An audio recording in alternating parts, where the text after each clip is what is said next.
Hello, y'all. Welcome to Saturday night. It's gonna be a really boring one because I will be washing a pineapple, slicing a pineapple, putting it into a jar, adding water, adding sugar so that I could start testing for my tapache recipe, which you really don't. It's one of those things where you don't need a recipe. But I'm developing one for Delish because that's my job. We're gonna make recipes out of nothing. So let me just get a little bit oriented here.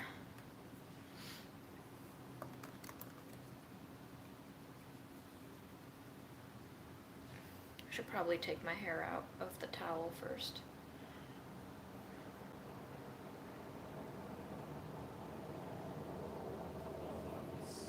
Okay, well, I'm gonna hi Freddie. I'm gonna take my hair out of the towel. Maybe Fred can join us closer. Freddie, would you like to come closer? No? You want to stay there? Is it because you hate me?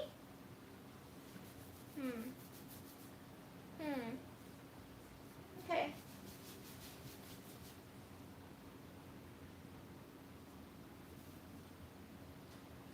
Alright, Fred. Well, I'm going to put my towel away. Don't let me scare you. Carry on, carry on.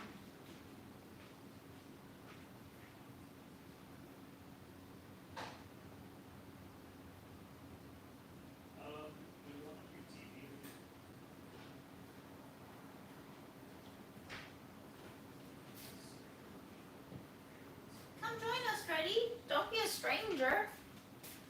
I don't know why he's not joining us. Maybe he hates me. Maybe he can smell the other tots on me.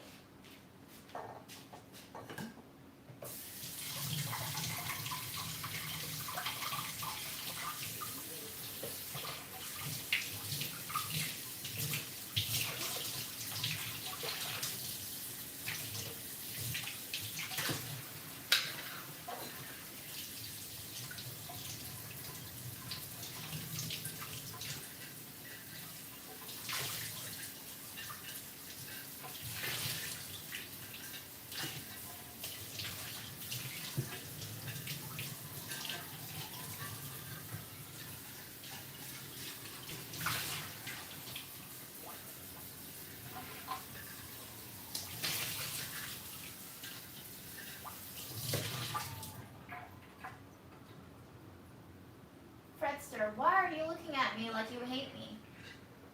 I don't like it, sir. I've been drinking this Wegmans seltzer. Dragon fruit berry is the flavor that Aaron has been bringing me back the most of.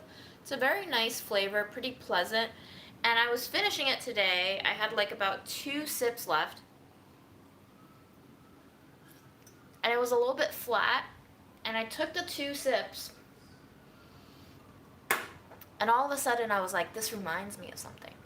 And then I realized that what this flavor reminds me of, along with the flat scent of it, there used to be a bathroom cleaner.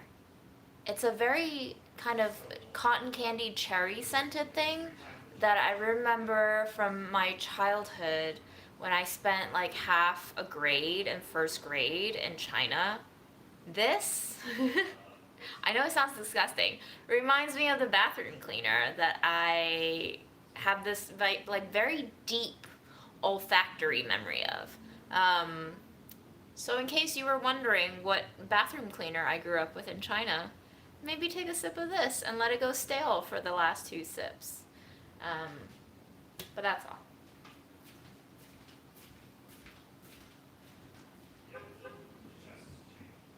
Freddie, why do you hate me so much? Oh, I'm very sad about this, y'all. Very, very sad about this. He's not having it.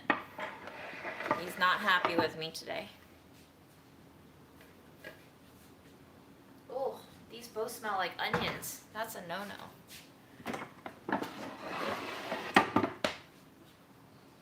Why do you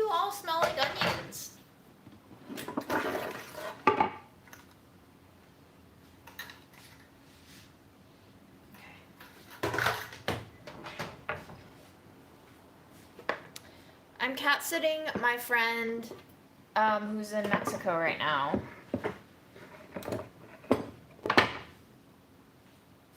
I feel like Mexico is the new Miami. I feel like last year everybody was going to Miami.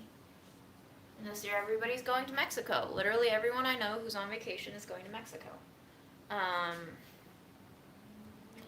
So I'm going to look up, usually, I made a batch of tepache on the last Budget Eats. I know I didn't show the end result because it wasn't fermented enough, but I'm pretty sure you don't really need a recipe, but, you know, because this is for work, I'll be writing a recipe, so bear with me for a couple of minutes, because even though I shouldn't be working, we all know it's easier for me to take notes now than to do it later and try to remember what I did and inevitably fail, and then it'll be very sad. So, there is... Okay. Alright.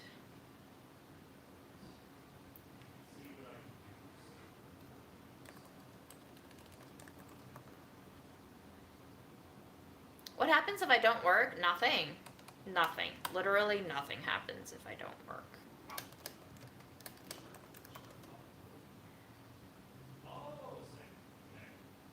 But I bought the pineapple and I don't want it to go to waste.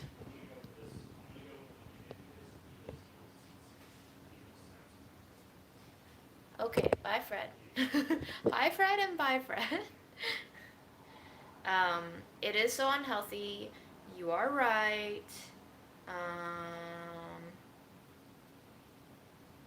But what else? Oh, I'm going to be shaping gnocchi. I'm going to be wrapping some dumplings, just prepping stuff so that I can get it out of my fridge and into the freezer. Those are all overflow from last week's work. I literally can just throw everything out, but what's the point? So, has anyone ever made tepache before? You let me know.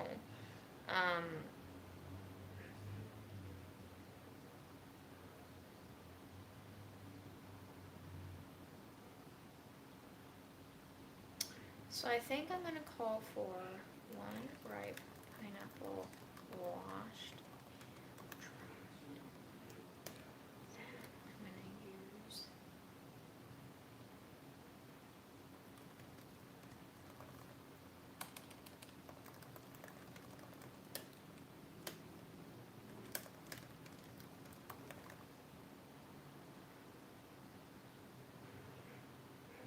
tepache is a fermented pineapple drink.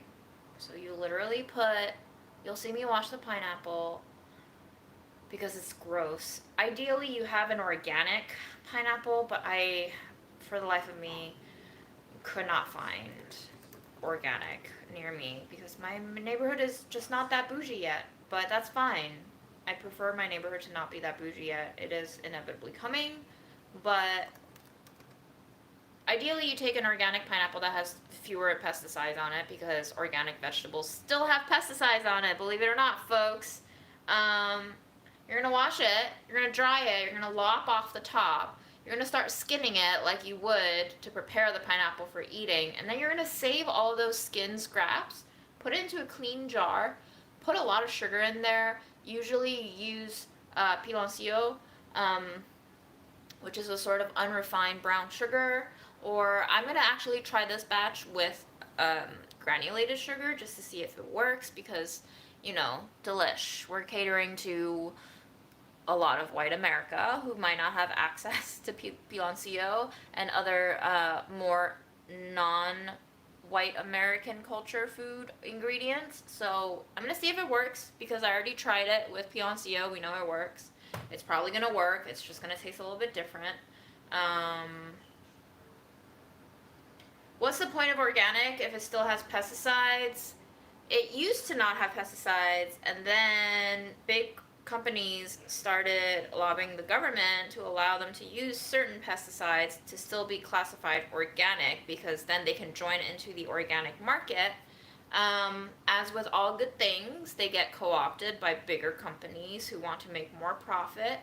and now the government allows certain pesticides. Now, organic basically means that it has fewer pesticides on it. It's probably going to be a lot better in terms of contamination in that respect, but it is a lot pricey.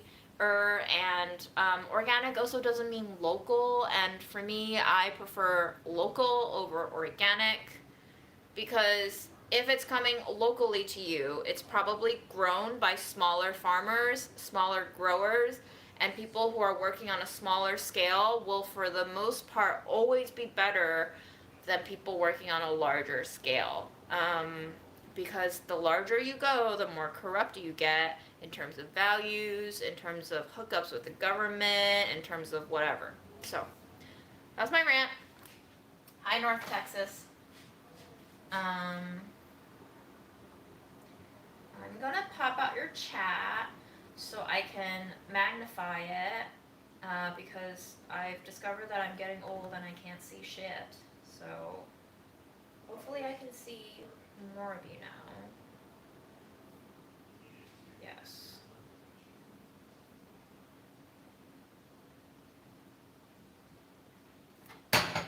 Ooh.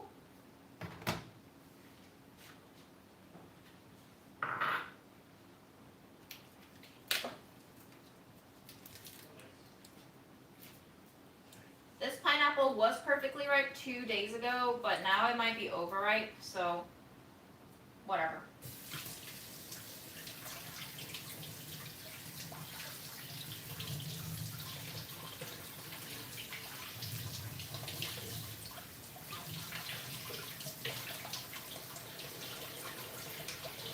I don't have the other kitty. The other kitty is at her own home.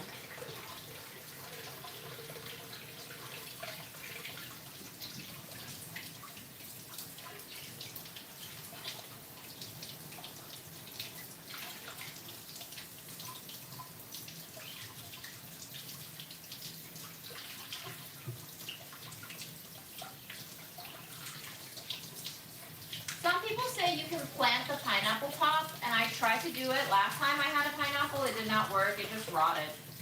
I must have done something wrong. So if you know how to replant a pineapple, let me know.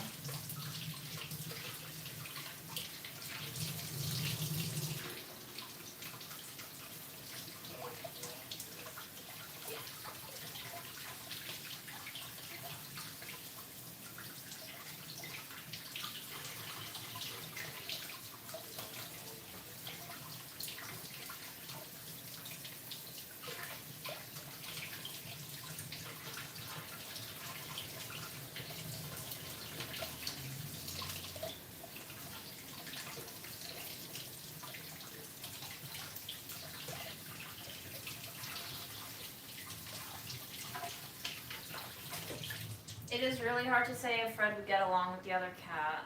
You just can't tell with cats. I'm sorry about notifications. I don't know what to do about that. That's on YouTube, honestly. And if YouTube wants to hate on me, then YouTube can hate on me all it wants.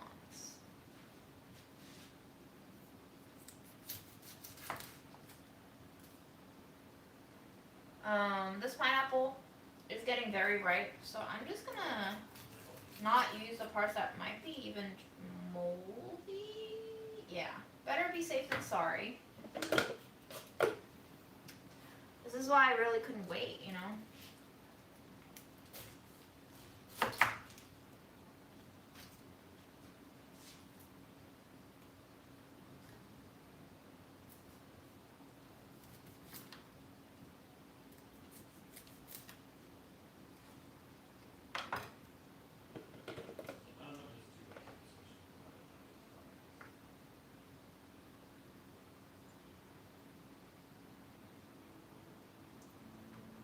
Freddy, baby boy. I'm trying to decide if this is dirt or just part of the pineapple. I can't really tell at this point.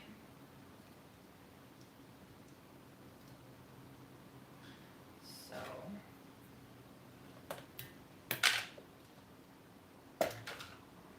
I have not taken my vitamins yet.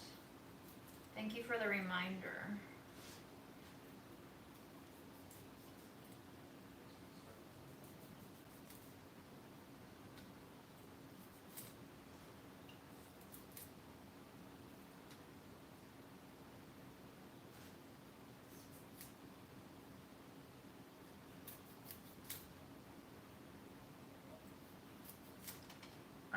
think I've trimmed off enough.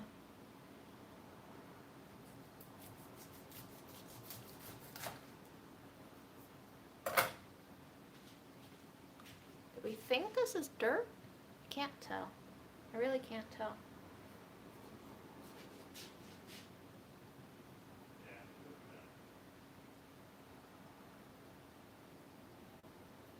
I don't think my last pineapple looked like this. Wonder if it is moldy.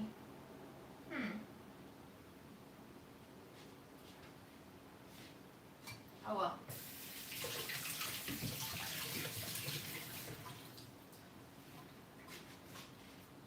If it is, we'll see in a few days.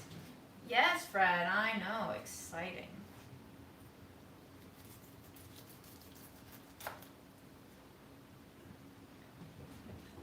Yeah, zoomies, buddy. Crazy times.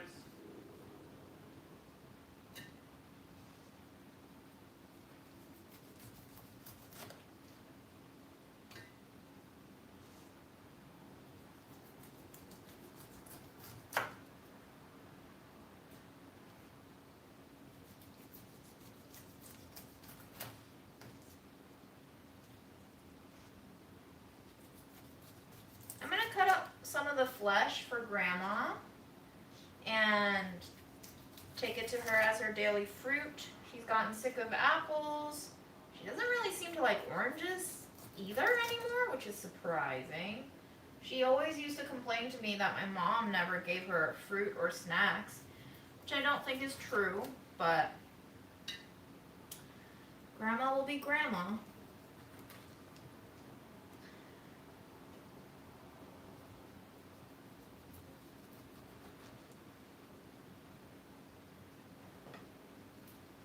You say let this top dry out for 25 hours? All right then. We'll see. We'll see.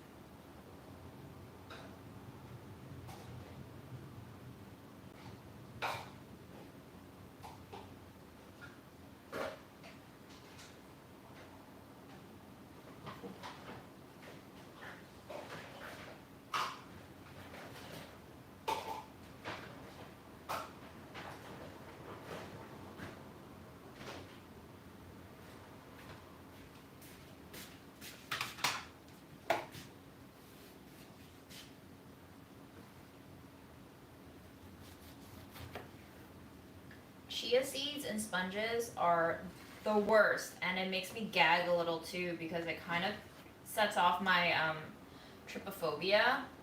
Ugh.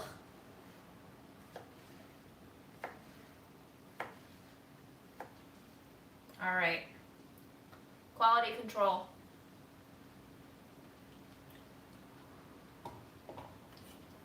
Seems good. I won't give Grandma too much though. I have a feeling she's maybe not gonna like it. So, I'll just do one for tomorrow and then I'll put the rest in a jar.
fragrance of pineapple when you buy it canned. I totally understand and agree that canned is so much more convenient, but you're really missing out on that pineapple essence.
No!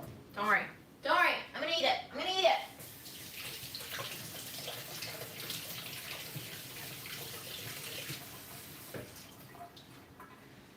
Floor pineapple.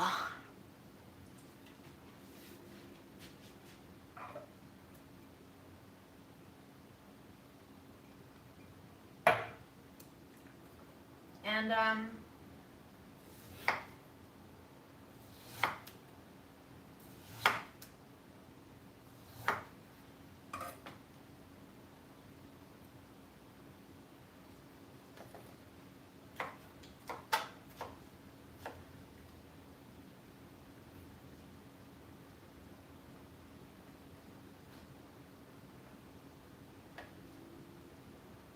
so then you have this core, which honestly, if I weren't making tapache, I would just eat.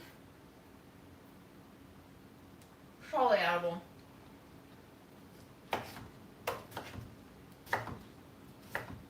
But since we are making tapache, I'm going to go ahead and put it in there.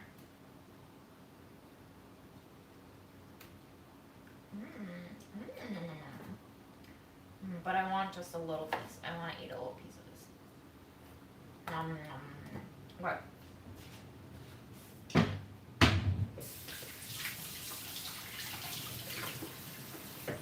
So now we have our fruit.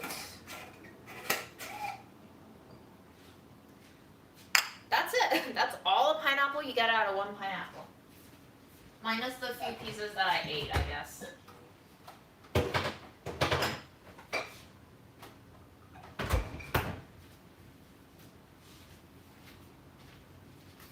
I also just realized I don't have enough granulated sugar, which sucks.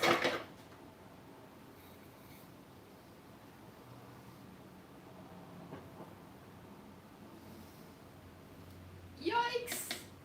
I knew I forgot to buy something this week at the store.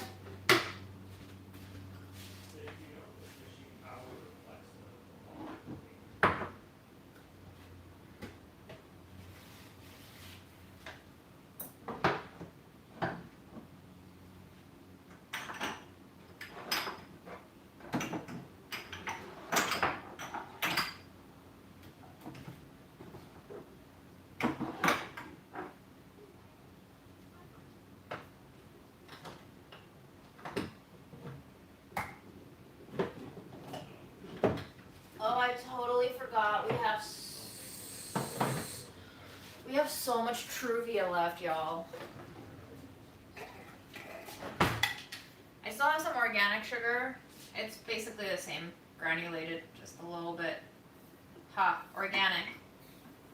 And okay, so that's 3/4 cup of sugar with our pineapple pieces. And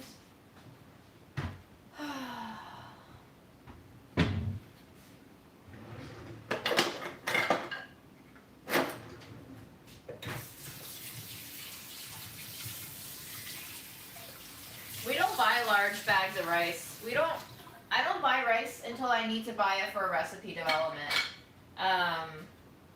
However, I don't know how my mom bought rice. Must have been insane for her. I did order a couple of bags off the internet for her. She once sent me like a Walmart link, and I was like, we're not buying from Walmart, Mom. If I have to pay more to get you to buy from not Walmart, I'll pay more. That's 2 cups.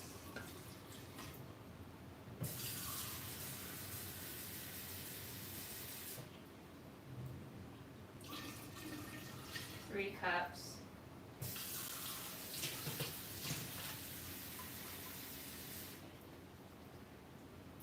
4.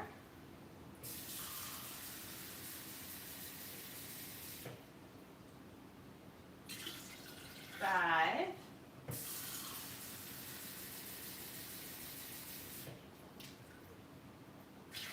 6.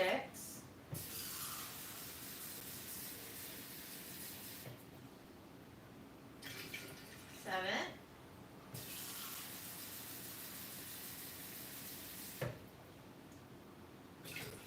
8. Let's just do that. Let's see if we got moldy pineapple soon.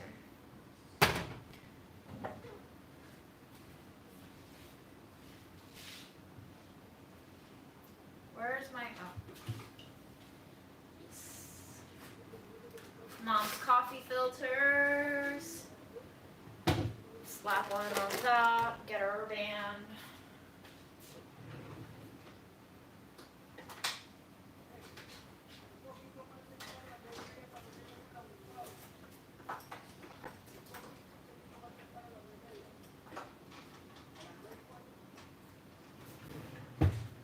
I used to have bigger rubber bands. I don't know where they went.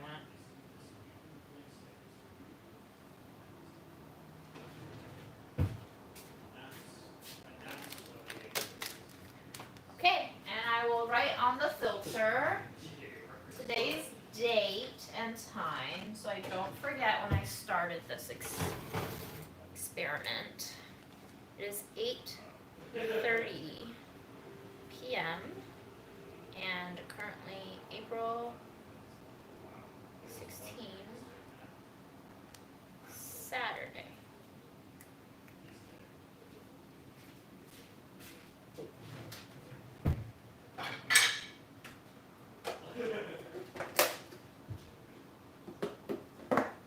Did I know there were sugar-free Reese's Cups? I think I did. There's like a whole section of sugar-free candy at Duane Reade. I find it truly disturbing that people would come up with gluten-free bread and sugar-free candy. It makes no sense, but I get it, I guess. I just don't agree with it. So here are the dumplings that I've already folded on the day of the presentation. Grandma has already eaten some. She's approved it. Unfortunately, the wrappers got a little dried out on the day of the interview, so some of them have holes. They just didn't crimp very well, but don't worry, we will be making more of those tonight.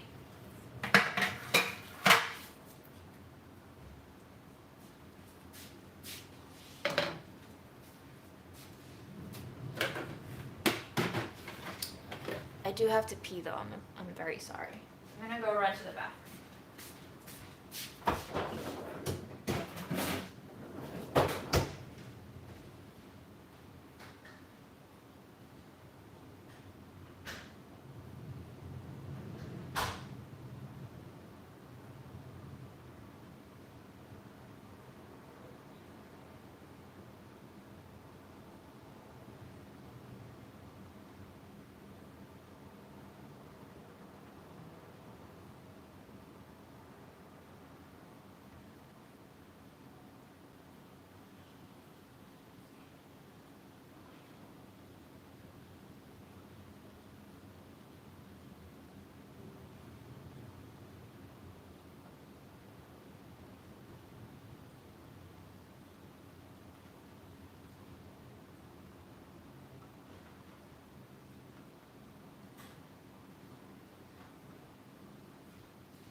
And you know, every once in a while, you just give this a shake because all the sugar is settling to the bottom. So just agitate it every now and then.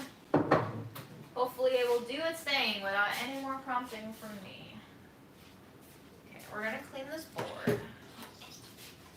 I'm gonna wash my knife. This actually takes less time than kombucha because I developed a kombucha recipe before the pandemic, and I remember it took me like a month to develop that shit. Aaron, do you want a frozen Reese's? I'll be right there. So if you reach into the freezer, there are 2 Easter eggs, a sky blue one and a grass green one. There are 2 Reese's in each. Ooh. What a wonderful Easter it is. Thank Enjoy! You.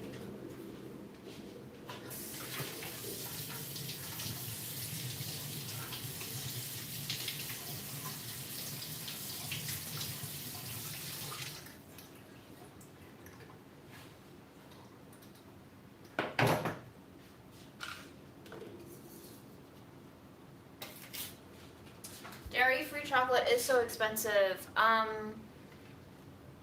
I was given a lot of scraps from Rocca Chocolate. They're vegan. They're not cheap, but they do have a more transparent trade process. So if you are into vegan chocolates, you can check out Rocca. What did you put in this bowl? It's still so greasy. The one that you washed and put upside down on the stove.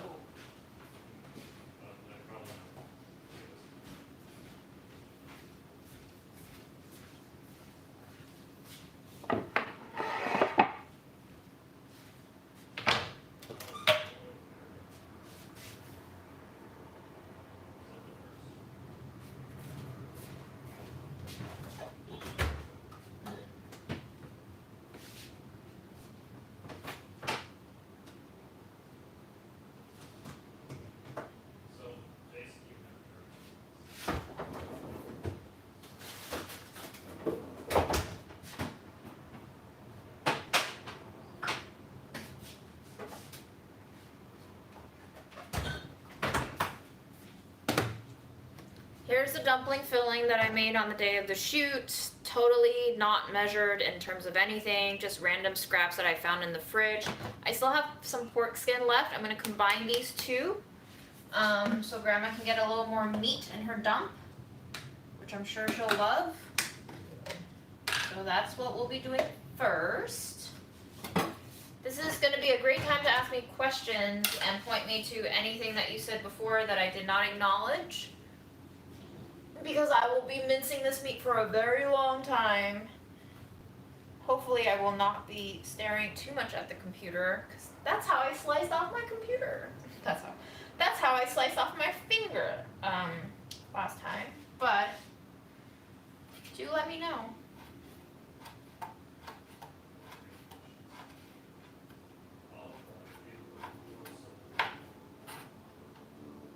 I hate monk fruit. I really like Swerve. If I had to use a sugar-free substitute, Swerve is probably my favorite. I didn't mind Truvia, but it has much more of a minty aftertaste compared to Swerve.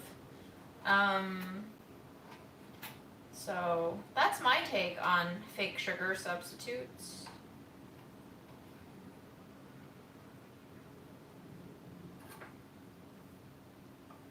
I honestly think that if I had to go gluten-free and sugar-free, I will die sooner, just from sadness.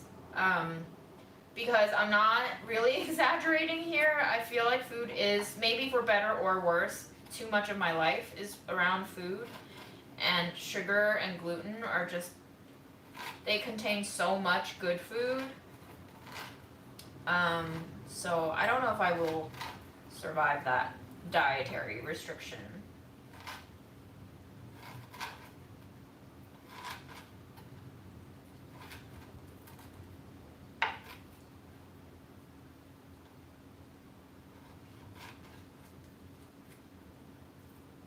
Oh my god, I hate stevia. Stevia, the aftertaste of stevia is so intense to me. It's like almost bitter.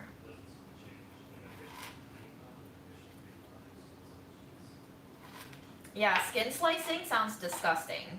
I almost just gagged a little, but it is exactly that. This is skin off of a pork shoulder that I had saved from a delish recipe that didn't require the skin, and Grandma was asking me for pork skin at the time, but now she says the meat is too heavy for her.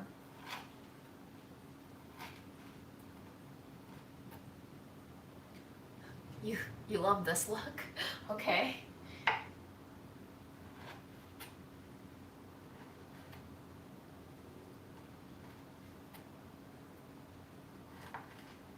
This is, let me show off my fashion here. This is a oversized shirt that Daddy Hearst gave us on orientation day when I was transitioned to full-time hire.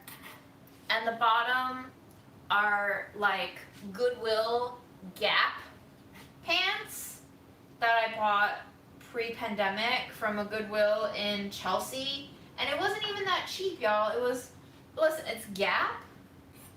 And it cost me like $8, I think. But I really liked it.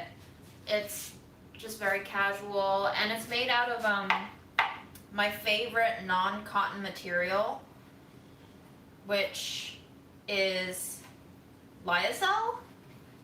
So very smooth and buttery. And it has a elastic band waist. So very nice. Very convenient.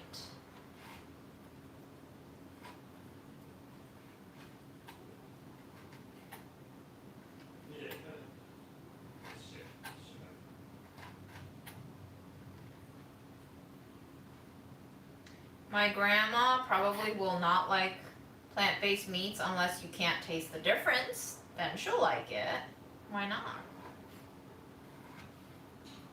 Grandma doesn't like anything that doesn't look like Chinese food. Grandma hates anything that is served to her in a shapeless form. Grandma started arguing with the nursing staff because she's like, they gave me leftovers again. You really can't be nice, you know? Like, if you're nice, they just take advantage of you and they bully you. And I'm like, literally, Grandma, they dole out everyone's meals at the same time. But there's really no talking with her anymore. So I just, as a lot of you recommended, nod and go with it. That's all I can do right now. I have given up on discussing anything with Grandma as if she were capable of understanding my logic. She claims that my mom wrote in a notebook that I had given Grandma when Grandma entered this facility. It looks like Grandma's handwriting. It sounds like Grandma's voice because the words say, "I miss you, my daughter," and similar sentiments. And I asked Grandma today because she was showing me again, and I'm like, yes, Grandma, you showed me that yesterday already. Here, look, I took a video of it. And only after I showed her the video did she believe that she already showed it to me. And then she was like, I don't know who wrote it. And I'm like, Grandma, you wrote it. And she's like, no, I didn't write it. And I'm like, Grandma, it's your handwriting. There are words that are exactly like her handwriting. She's like, I did not write it. And I was like, okay, so why is the handwriting so bad? Because my mom's handwriting was pretty nice. She was a teacher and it was very eloquent. And my grandma was like, well, after your mom died, she forgot how to write. And I was like, okay, yes, sure, Grandma. And I was like, okay, so Grandma, did she write this message to you? Because then it doesn't make sense, because then she's calling you her daughter. And Grandma was like, no, she wrote it to you. And I was like, okay, so she wrote it to me, and she wrote, the night you left, my daughter. And she wrote, I miss you, my daughter. So I asked Grandma, am I dead already? Is that why my mom wrote me a letter saying she misses me and that I left? And Grandma was just like, I don't know why she wrote that. But it's just like all sorts of excuses. um, so that's what Grandma's been up to. I'm sure turning 94 will do some shit to you, and turning 94 in grief and in mourning and being disoriented and being uprooted, not only from your motherland, but also from your daughter's home that you were always living in this strange foreign country, has not been kind to her. But that is the way it goes. I saw a comment on the last live that says, June, maybe you should consider moving Grandma to a facility where they speak more Chinese. And you know what, guys? I don't think that's gonna help, honestly, because after speaking with my uncle, who was my grandmother's caretaker for a very long time when she was still back in China, she exhibited a lot of the same behavioral traits. That is, like, complaining a lot about everyone and everything, and insisting that people are trying to harm her. And I also think that uprooting her now and placing her in a brand new facility will not be only a headache for me in terms of administrative stuff and getting, Medicare, Medicaid to approve all of that, and getting a facility who would be willing to put up with Grandma as a new patient, because in case you didn't know, a lot of these facilities want to make money, hi Nez, off of a new patient based on both short-term and long-term stay. Now, when Grandma was in the ER and I got a social worker who was helping me transition Grandma to a longer-term facility, the social worker basically explained to me that most facilities are more likely to take on a patient if they're going to be in there for the short-term and the long-term, because then the facility will get money from Medicaid for the short-term stay, and then get money from Medicare for the long-term stay. So of course, every time they do an intake, they want to maximize their profit. So if I transfer Grandma now into a long-term facility, it's going to be harder. Also, right now there is still COVID. There's a lot of different random variables. It's just a lot. So given that Grandma's going to be physically farther from me if she goes to a more Chinese-speaking, Chinese-staffed facility, and she's going to be complaining about the same things. She's going to be calling me and crying, and then instead of walking 15 minutes to where she is, I'm going to have to hop on a train for half an hour. It's just not, no. I appreciate the suggestion, but it's not going to happen.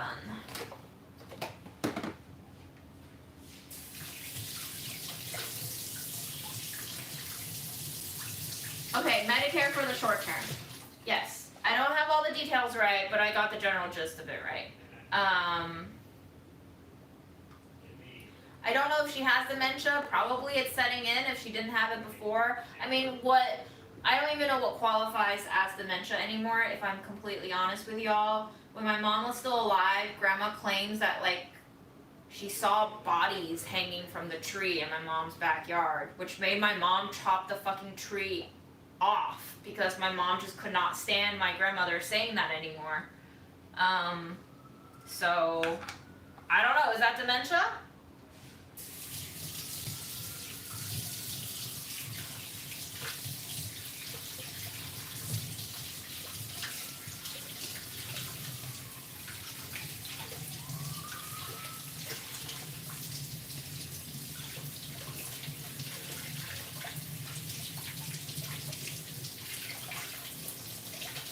I also think at this point, if we have Grandma in a routine, it's the best thing for both me and her to stay in that routine.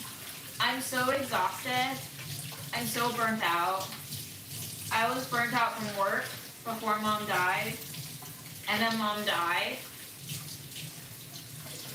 and then Grandma got sick, and getting her back to China has just been like walking around in a maze, and we've both given up now on getting out of the maze. So whatever I can do to preserve my own sanity and energy. I haven't been taking care of myself, and I hate myself for it, but it's the best I can do. So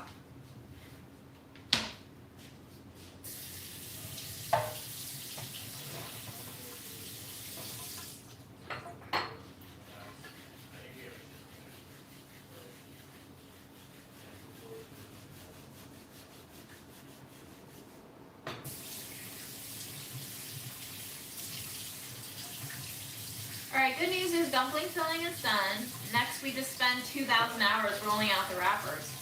But the wrappers will dry out, so we're gonna roll out some wrappers, we're gonna shape some dumplings. Hopefully we can finish within an hour, I don't know. And then I have to shape my gnocchi. All these jobs I give myself. But Grandma's been sick of, she wasn't really into the youtiao. She hates the last batch of tangyuan I made for her. She absolutely hates the sweet potato ones. I think she was okay with the taro ones, but she's told me twice now she doesn't want to eat any more of it. So I was like, okay, I hear you, Grandma. No more tangyuan. So now we're moving on to dumplings, and we're gonna go with dumplings until she gets sick of dumplings, and then I'm probably just gonna start buying her expensive ass shit and see what she likes to eat, because ain't nobody got time to cook for Grandma and for work.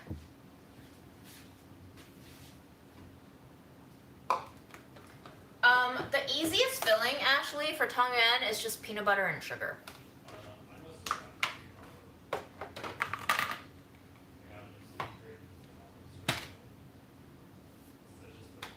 Some of Mom's friends do visit Grandma. They do. Mom's coworkers, who are also friends. So that's nice.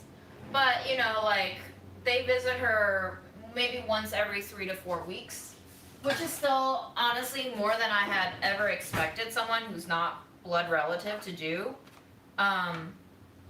Like,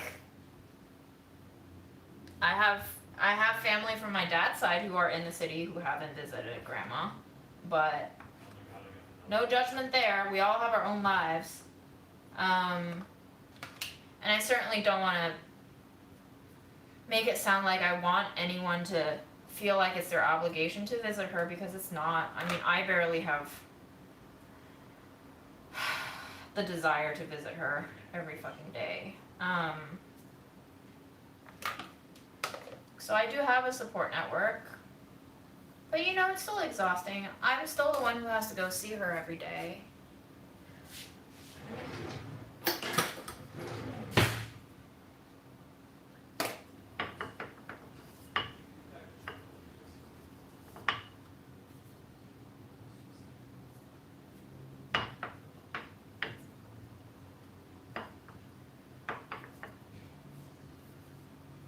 I have 4 cutting boards now, and that's after I gave away 2 mini ones because I wanted to keep Mom's cutting board, and Aaron had like a please stop piling stuff at home policy, so I gave 2 of them away, and I think it made him sad. One of them had a original Aaron artwork on it too, but what's done is done. I've been regretting a lot more the things that I gave away of Mom's recently. It's to be expected. You can't win all the decisions. You just can't.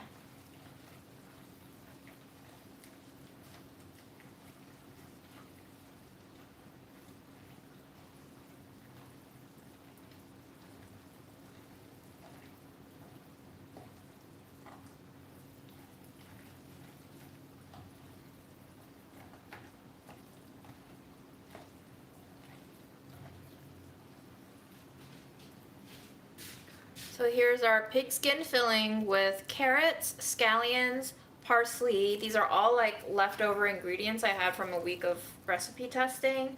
Some spices. Oh yeah, I need to add, no, I already added. It wasn't salty enough, but now it is, I think. Oh, and white onion too.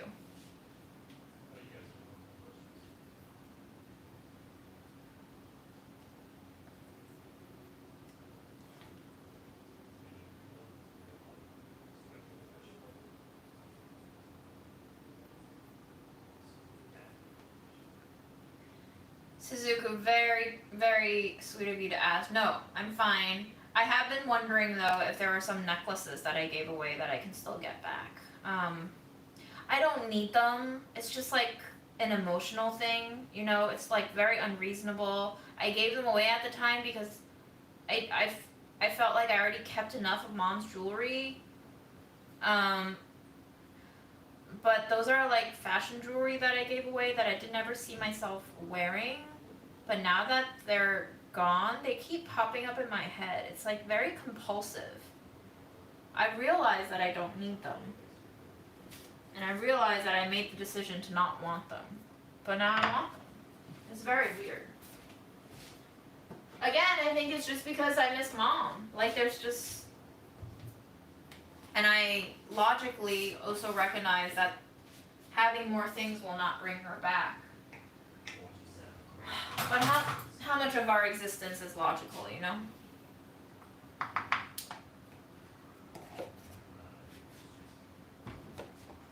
Yeah. Noreen, you're absolutely right. That's why I gave them away.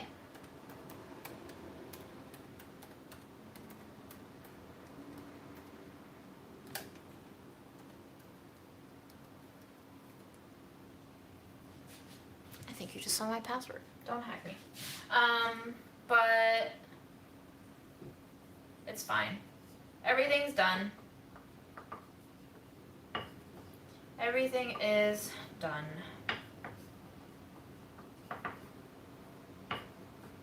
Alright guys, what shall we rant about now? While I roll these out.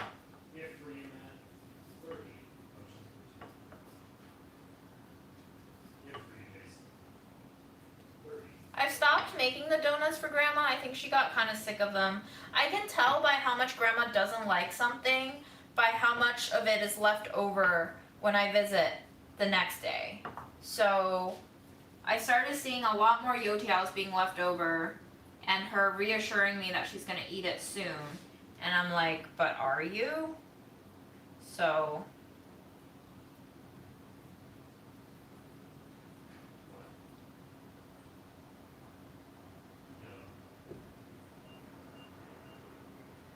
there's also so much more that I regret than just giving mom stuff away or tearing up stuff.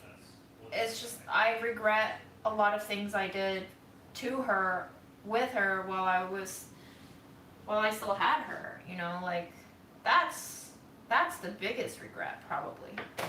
Everything else is trying to be a Band-Aid on the wound that has no salve.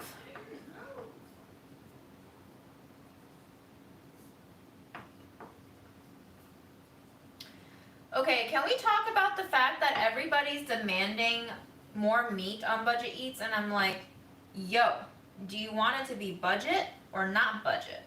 Because I don't know where you buy your meat, but I'm not getting meat for that cheap. I don't want to buy meat that is that cheap to begin with, and I don't find it readily available either.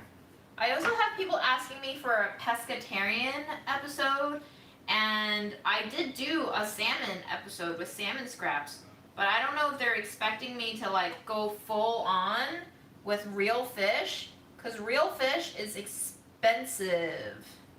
So the viewership wants what it wants, but I just cannot deliver sometimes.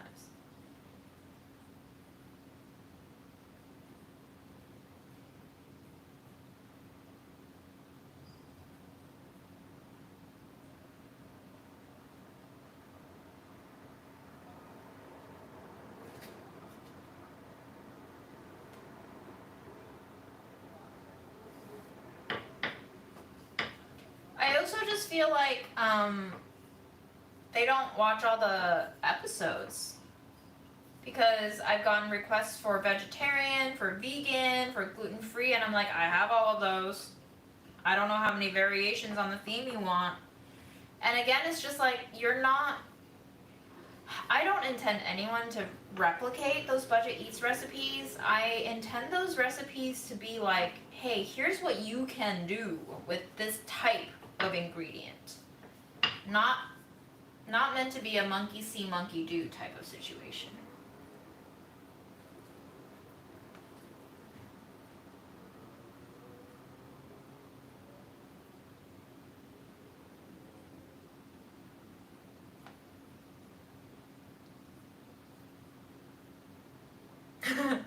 Yeah, I'm sure everybody would love to eat Hudson River fish. Ooh.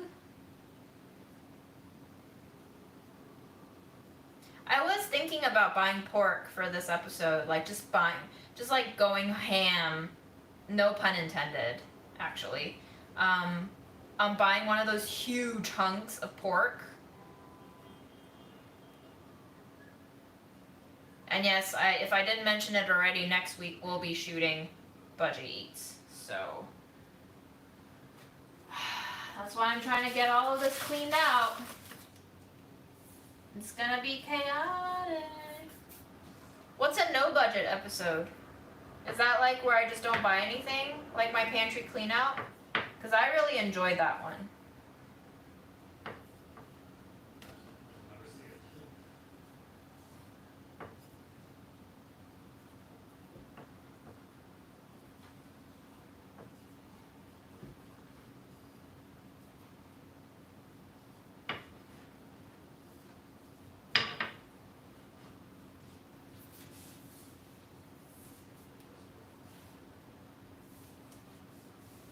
High quality cheap meat is a paradox.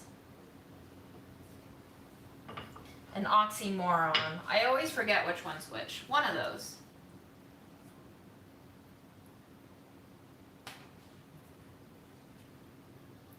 I also remember my mom used to buy this specific brand of dumplings in Flushing. So maybe next time I'm in Flushing I can buy Grandma a bag of those, but I don't even know if she liked those. Honestly, it might just be cheaper for me to make myself. But I did pass by that shop the other time when I was in Flushing and I got a little teary. Because I do remember going with her once during the pandemic into that shop. And her buying groceries.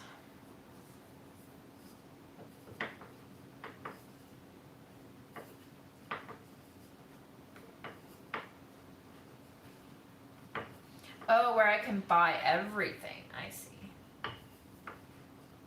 Yes, I do have an Aldi's in Queens. I have been there. Lala wants Jollibee. That's interesting.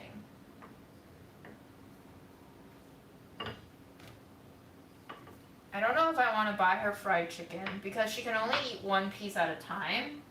And then the rest will just not be as good. Unless Jollibee sells single pieces. Maybe I can get her one once a week.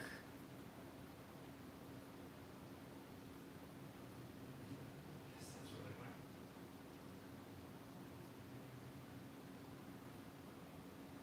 I actually did get a PR email inviting me to go on a Maine lobster fishing boat. That would be fun and disastrous. I have been to the Lidl in Astoria too, and I was thinking maybe we could do Budget Eats episodes where it's like specific stores. So, you know, we hit up Trader Joe's, we hit up Aldi's, we hit up Lidl, maybe Costco, I don't know, I'd need a membership. Although Mom did leave me some Costco gift cards, and apparently you can just go in there and like use the gift card as your ticket to buy stuff without a membership.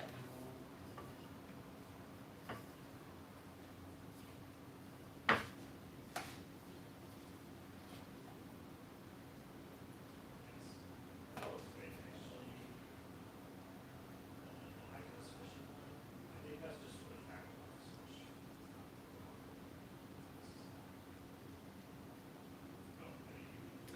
You definitely can't do a $25 budget in Costco. It would be like $18 worth of M&Ms and $7 worth of, I don't know what, discounted bakery goods. Do they have discount? Do they discount anything at Costco? Only you get variety things. I have not asked.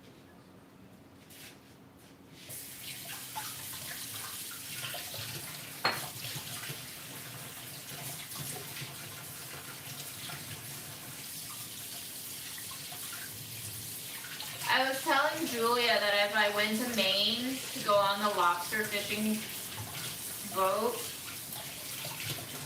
that that episode is just gonna be like 25 minutes of me struggling to kill the lobster without hurting it. And then I'm just gonna like butcher it in the worst way possible. As it happens.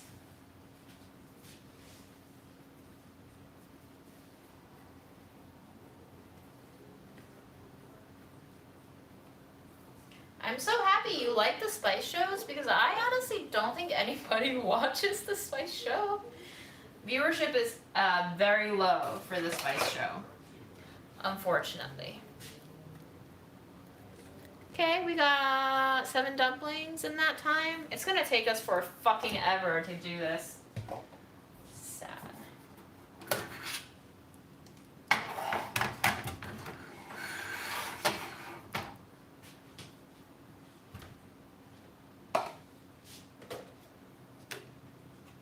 We should also do So while we make these dumplings for 3 hours, you can talk amongst yourselves. Obviously, you don't need me to tell you this. But if you do want me to rant about something, feel free. Otherwise, I'll just leave you guys alone. And you kids have fun together. Be nice to each other.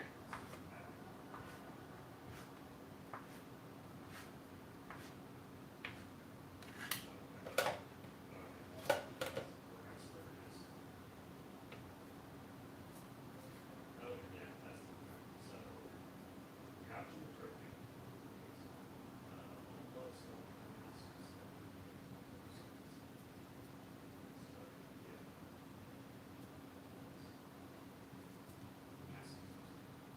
I like the fashion industry in terms of its artistry. But in terms of like the toxic consumerism that requires, I don't know.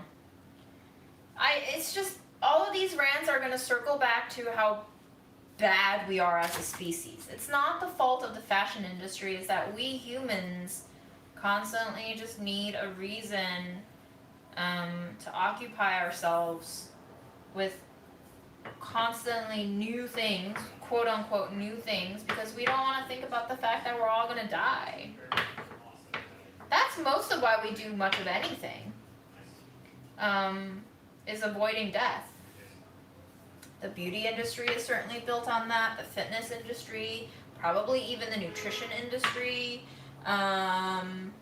Yeah, everything. Everything is about self-maintenance, taken to an extreme, to distance ourselves from aging, deterioration, and natural decline. It's gonna happen. But we don't want to think about it.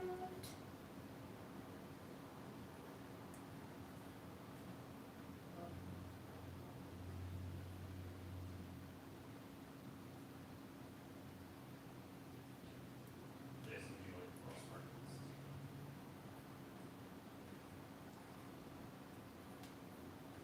I keep thinking if it's a good thing that Mom died the way that she died. You know, like, this is gonna be morbid, but I was just thinking, like, what are the alternatives that, I mean, maybe this is just me being Aesop's fable, the fox and the grapes, and not reaching the grapes and just calling them sour, but like,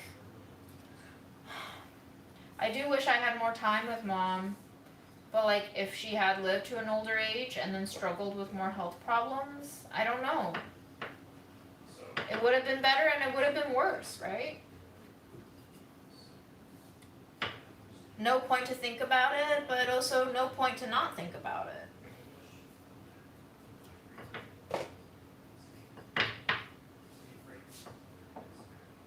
I don't know what black pudding is.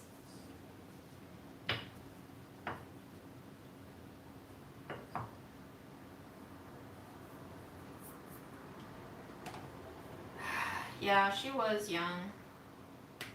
Relatively speaking. She wasn't Jesus young, but she was young for our generation. I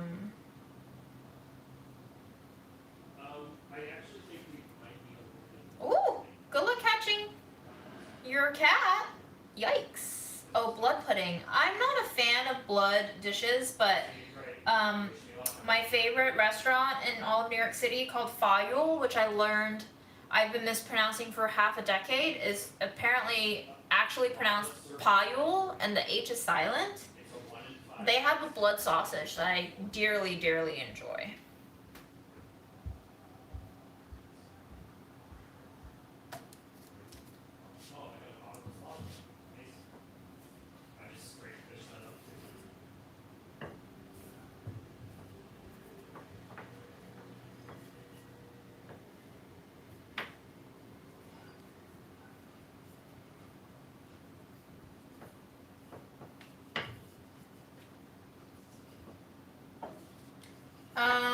Stuffing mix is finely chopped pig skin and fat underneath the skin, and scallions, white onions, carrots, a little bit of ground coriander, white pepper, black cardamom, soy sauce, sugar, black vinegar, MSG, salt, scallion parsley.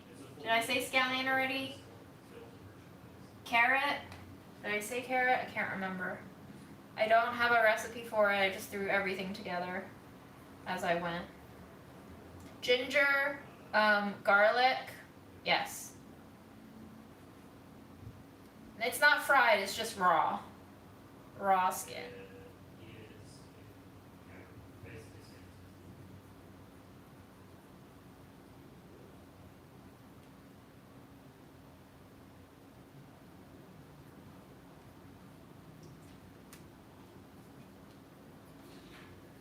Well, Keith, I know it doesn't feel great because our society likes to place emphasis, especially the American society likes to place emphasis on independence and fleeing the nest as soon as you are able to. But I would say, all things considered, enjoy the time you have with your parents, as annoying as they may get and as frustrating as they may get. I don't know. You have something that I don't.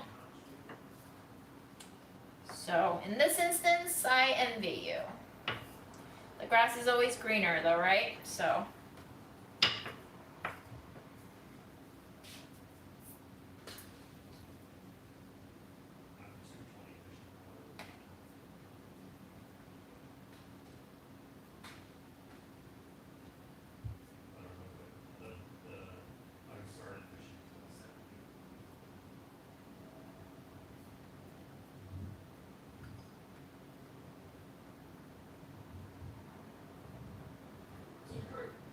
No, don't worry about it. I don't mind being reminded of my mom. And I don't mind being reminded of the fact that she is no longer here. It's just a fact of life that I have to accept. And I don't want anyone to skirt around that issue because it's a fact. And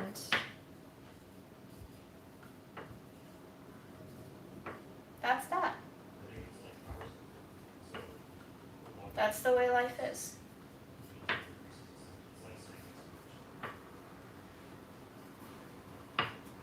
We will always have regrets.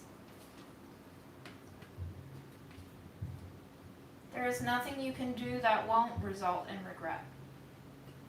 It's just how much you decide to beat yourself up for those regrets.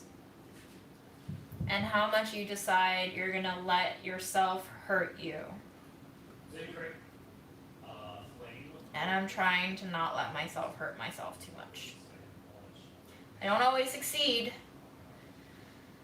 but you gotta keep trying.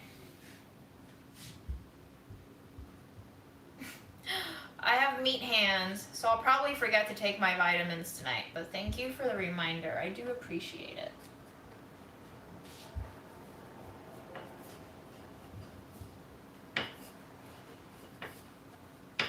Good night, Val.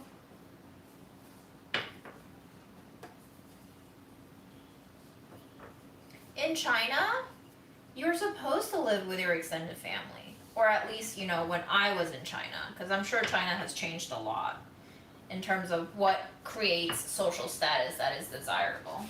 But like you're supposed to be living with your extended family forever. So it is very culturally independent, just how people view living with your parents and your family.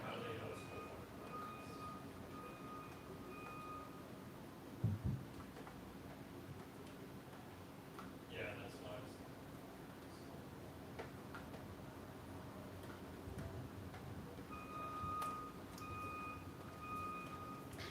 I mean, like, talk about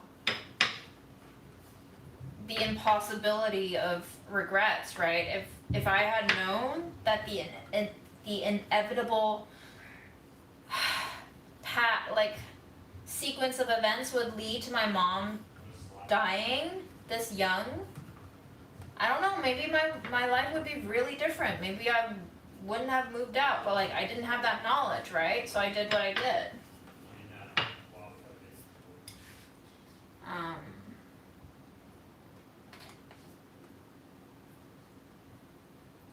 So I don't know.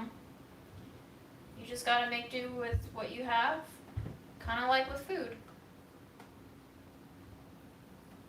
You don't have enough ingredients, change the dish. Change your expectations, lower them, or disappear them altogether if you can. It's hard though. Society expects you to expect.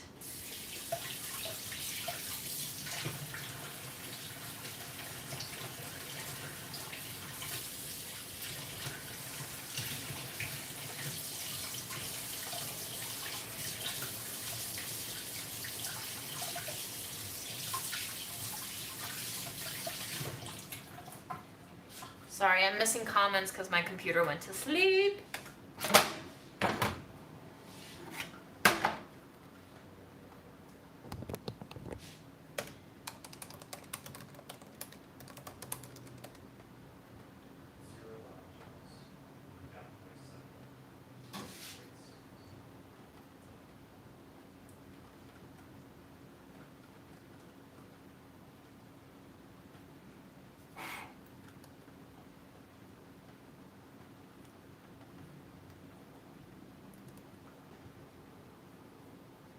I don't know exactly how my mom died.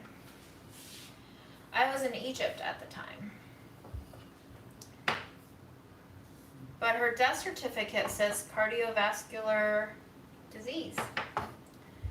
So we're guessing it was something very sudden and hopefully very fast and relatively painless. But I don't, and it haunts me to this day to think that she might have suffered for longer than a couple of minutes in that house with Grandma because Grandma didn't know she was in trouble. I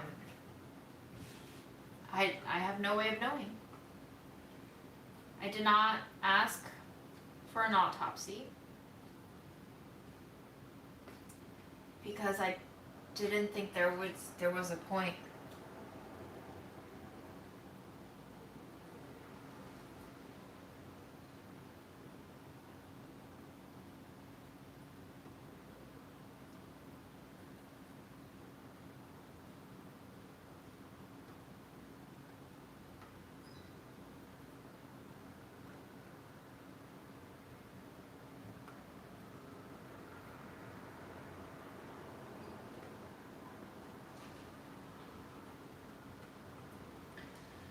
And for better or worse, I found out that because I hadn't asked for an autopsy, I was able to donate Mom's body to a medical school.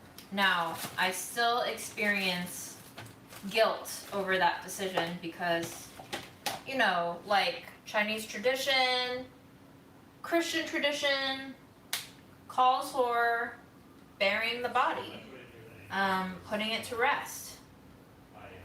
And now Mom's body, I hope she's not still in that body, but Mom's body is still in that school waiting to be used in a class.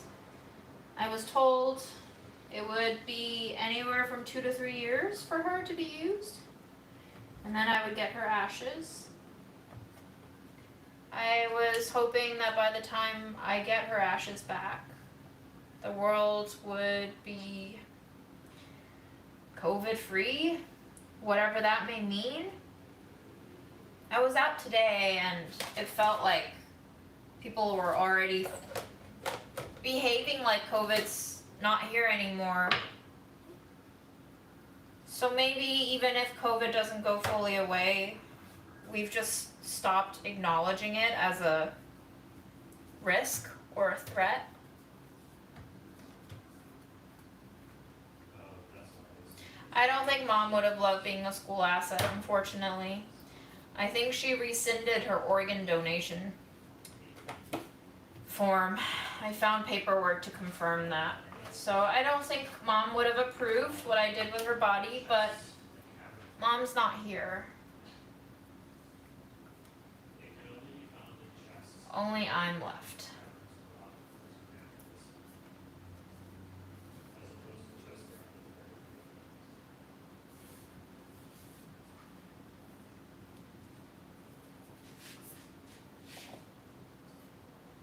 As opposed to just Matt, do you still like skates?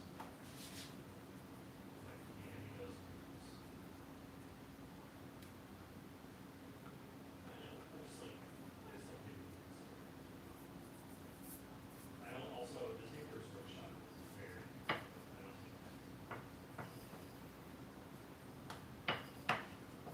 It takes a If I were planning to move into Mom's place, I would not have cleaned it out that fast. It's not even the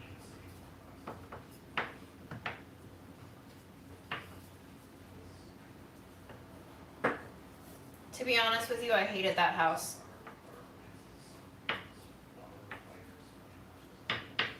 If you caught any of my lives from the period of cleaning out her house, I'm sure you could have sensed just how much I hated being there. So I'm glad to not be there anymore.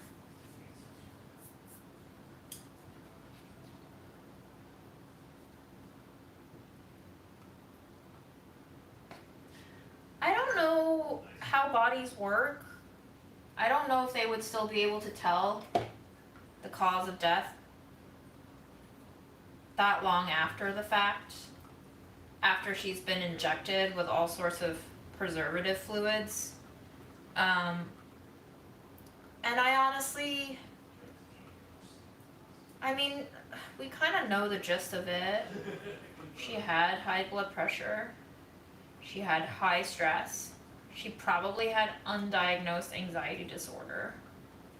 And she just wasn't prioritizing herself enough.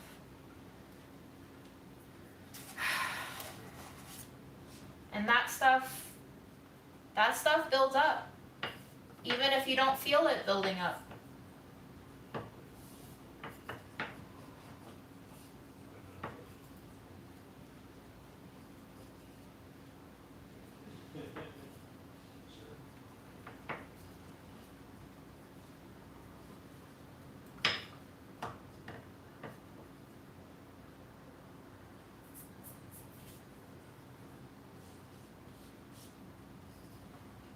So anyway, I was thinking after I get back Mom's ashes, whenever that would be, and we're allowed to travel again, that I would bring her along on some trips. Probably bring part of her back to Beijing.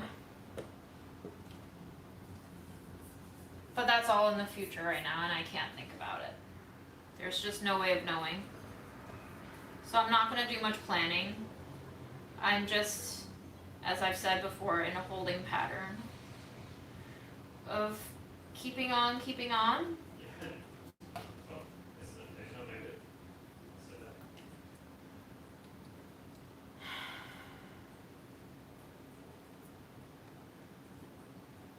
Service folks. Yes, I still have family in Beijing. That's where Grandma would go if she were to go back.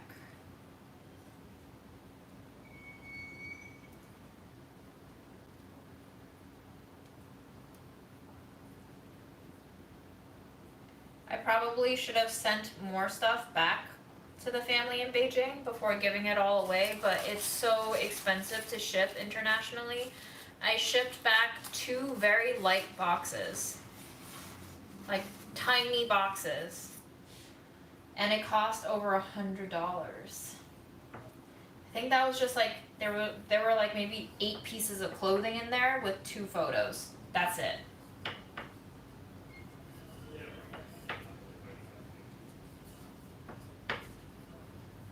Yes.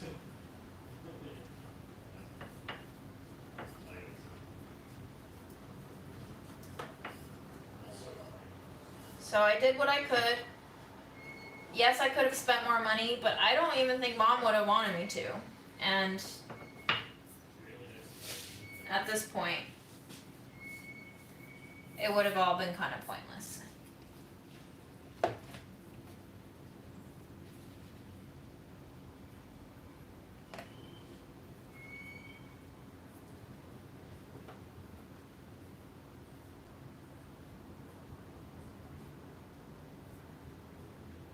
Oh, it's not like that. I wouldn't have made my relatives pay for the shipping. Mom would not have wanted that.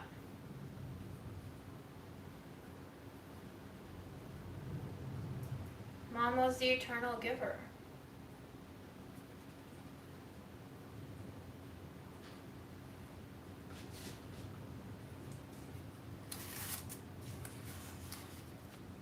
And besides, everybody was so deep in grief when I was cleaning out the house.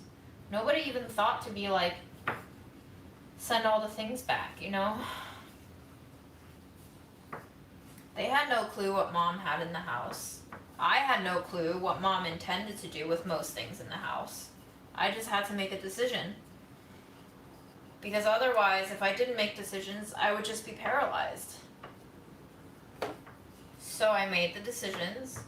Some of them I regret, but at least I kept moving.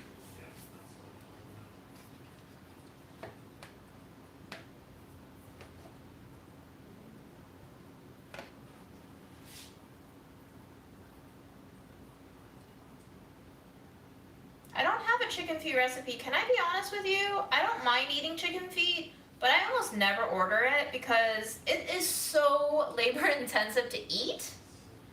Like, there's so many bones. I love the cartilage, I love the skin, but there's so many bones. Can somebody invent like a boneless chicken feet? That would be amazing. I sound so American right now, but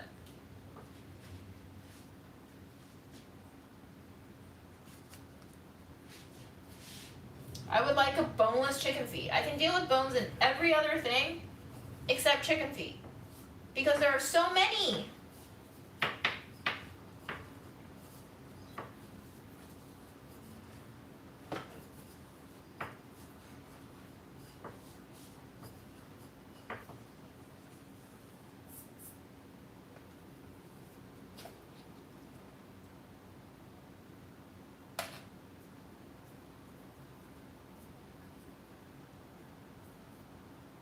Ugh, I remember Grandma used to love eating pork skin, and she always complained that Mom never made it enough. She would always say, next time make pork skin, next time make pork skin. And I remember before COVID hit, every weekend when I was visiting Mom, she would be making some sort of pork skin for Grandma, but like it was either too hard and too crunchy and hard to chew, or it was too soft and too creamy. There's just no winning with Grandma. Grandma wasn't ever mean, but like she's definitely got that typical Asian mom thing going where it's just like nothing you do will ever be right. They love you, but nothing you do will ever be right.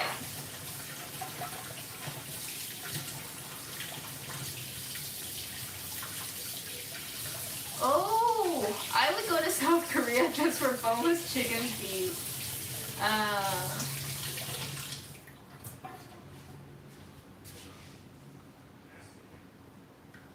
Okay, we're gonna freeze this layer. Our little cute beauties. 2, 4. Wait, 1, 2, 3. 1, 2, 3, 4. 6. Oh, I can't count. That one's short one. Okay, 3 times 6 is 18, 20. There's 20 in here.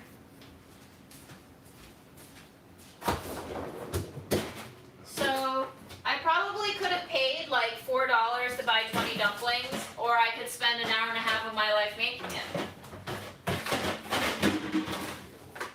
I guess I am cheap.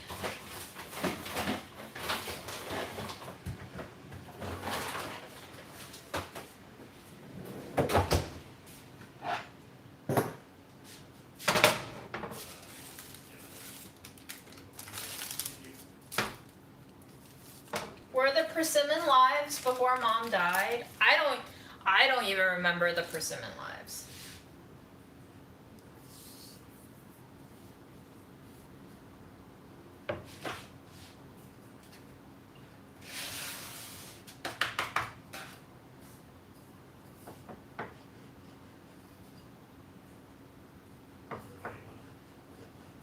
Just having their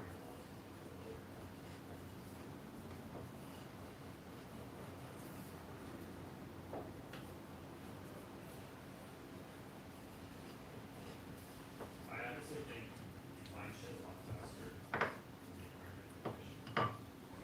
You guys found the seeds so much faster.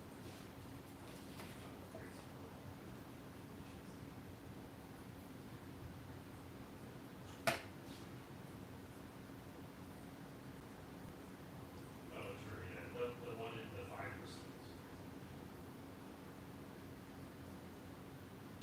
Jasmine, don't you dare.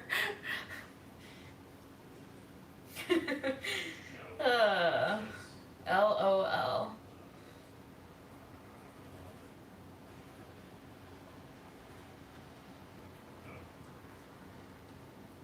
I love loquats too. They're so fucking expensive in America. You know where they're really cheap? Italy. Italy had the cheapest loquats. I couldn't believe it. And it was so funny because Mom was always saying like Italy is like the European China. And she wasn't wrong. And maybe that's why I hated Italy. I didn't hate all of Italy, but I did not really enjoy a lot of Italy. For one, you had to like pay for all the bathrooms there, which was absolutely ridiculous. So in that respect, it was truly like China, because I do think you have to pay for bathrooms in China too.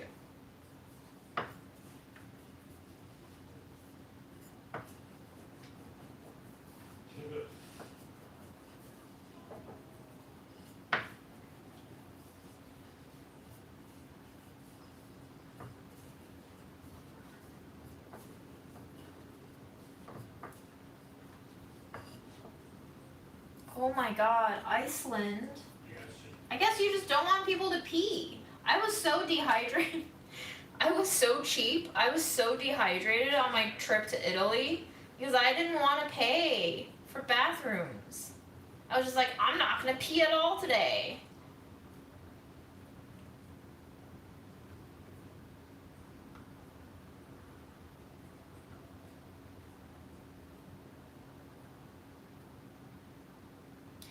Also, a lot of people grew up with Margaret Cho being like the only Asian person that they saw on TV. And I remember the first 2 times I saw Margaret Cho, I was like, this is the Asian representation that we have? She scares me. She was very scary to me. She was just like so loud and angry and ridiculous and everything that I think in my mind at that time an Asian woman should not be.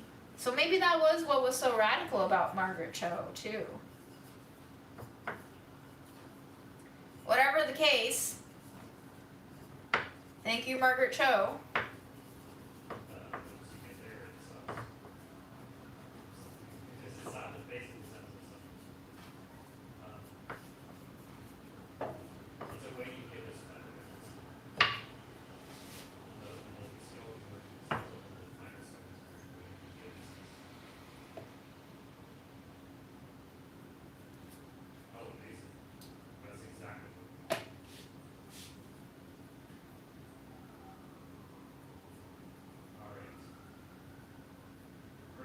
I never grew up with Bruce Lee movies. Was Bruce Lee more of like a white Hollywood Asian star? I don't even know much about Bruce Lee, to be honest with you. I just know that, like, I grew up with Jackie Chan and Jet Li. Maybe Bruce Lee was a little ahead of my time, too. It was a little before my childhood. Unfortunately, Nigel seems to be scared of offending the Chinese government, so I've stopped watching his content, just knowing his political obedience in that respect has made me lose interest in his work. But I did enjoy some of his videos on YouTube for a while.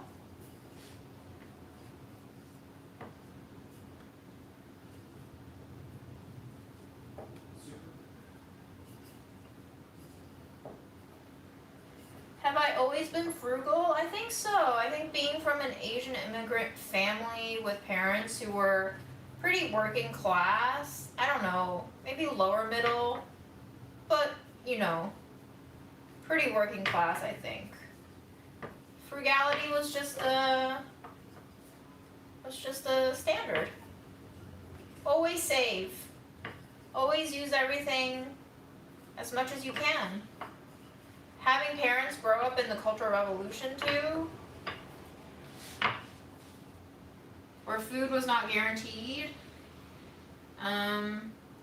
you know, them growing up in that environment does shit to them.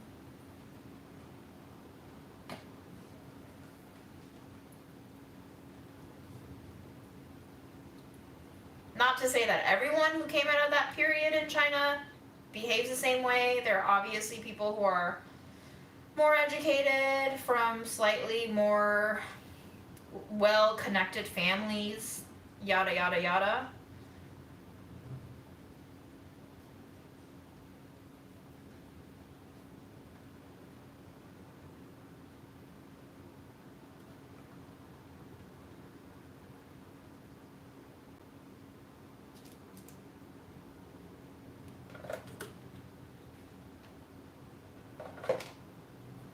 Why does my computer always go to sleep so fast today? Like, especially when I have meaty hands. It's like, I'm gonna fall asleep now and make you tap with salmonella.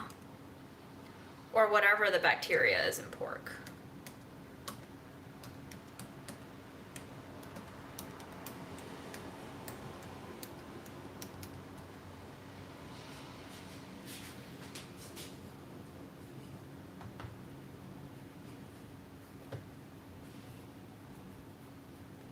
Not ice cream.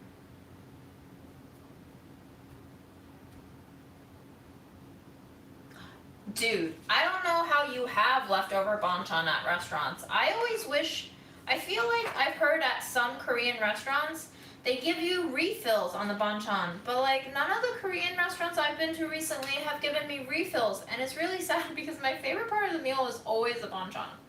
So, if you know of a Korean place that I can access right now in New York that gives you refills on banchan, please let me know.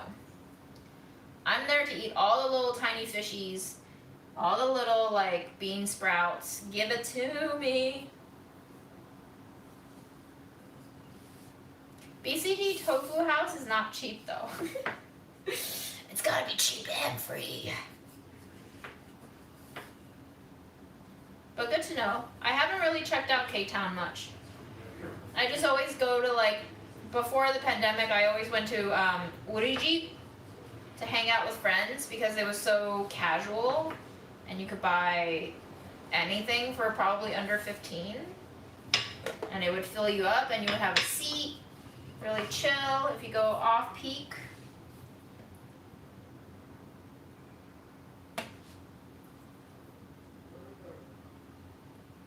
Yes, it is mostly prepackaged. You are absolutely right, it is fast food. But I'm a fast food kind of girl. Like, sit-down restaurants make me very uncomfortable. I just don't like being served. I also feel like I don't ever feel like I can afford that kind of setting. So if it's just like a prepaid, prepackaged, grab and go or grab and sit, I like places where you pay for the food first and then you eat, because then I can rest assured that I can afford it, you know? Like, I hate waiting for the bill, having that sticker shock, and then having to factor in the tip after too. It's such a psychologically intense experience to eat out for me. I just don't like it. It doesn't bring me joy for the most part. I'll only go if friends want to go to a certain place. I would never opt to go to a sit-down place on my own. After that was really not.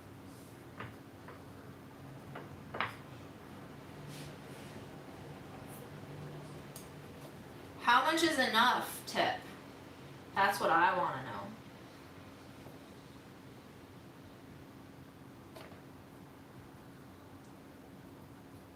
Like, also, if you're gonna confront me over not tipping enough, just fucking put it into the bill, okay? Don't make it seem like it's an option and then tell me I'm doing it wrong. That just makes no sense. 15% is too low. I feel like 20 is the standard. I mean, I'll do 10% if your service absolutely sucked ass. Or if you made me really angry, I probably should tip you 0. But normally, if you didn't give me any trouble, I feel like 20 is the industry standard. I feel like people who have worked in the restaurant industry feel a great sense of shame when they don't tip 20. Because as someone who's been through that, you should know better than to tip lower than 20. But I also worked most of my life in restaurants, back of house, not making tips at all. So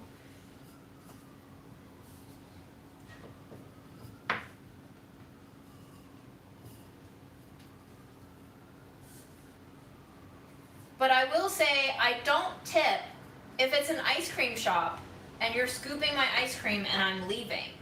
I don't tip if I'm just buying a drink. Like, I don't know why I'm tipping if I'm not sitting down and if you're just literally handing me the product that I'm already paying for. It doesn't make any sense to me. Is that wrong? Should I be tipping my ice cream scooper? I don't know. I feel very conflicted about this. I feel like if it's a fast service thing and you expect a tip, you should just factor it into the price and just make me pay it.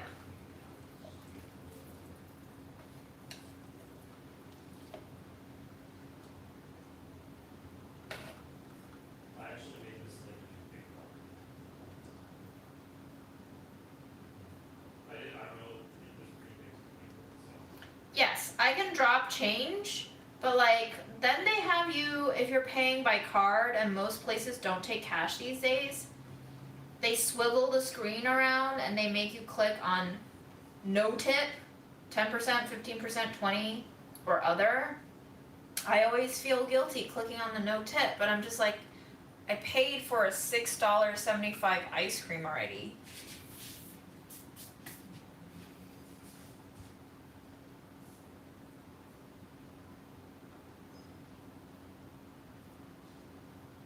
This is like half.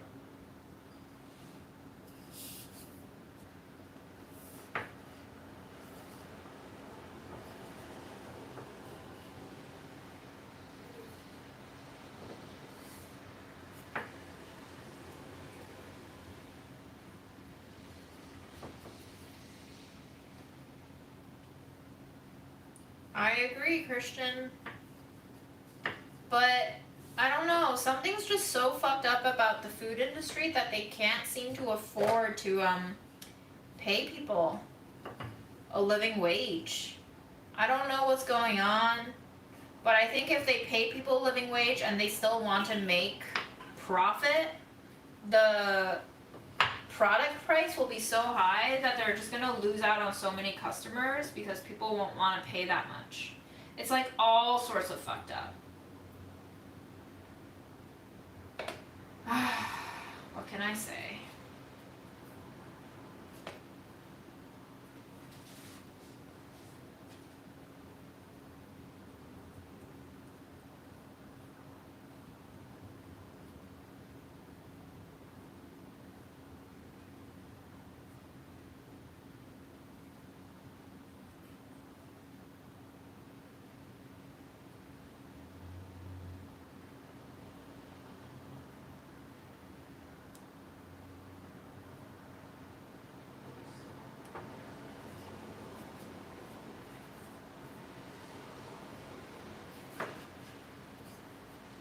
We are reaching the 2-hour mark for this live stream. If my phone dies, that's probably why.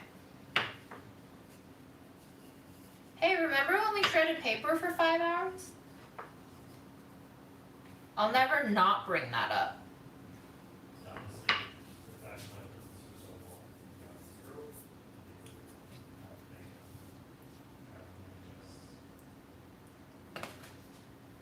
I might get one.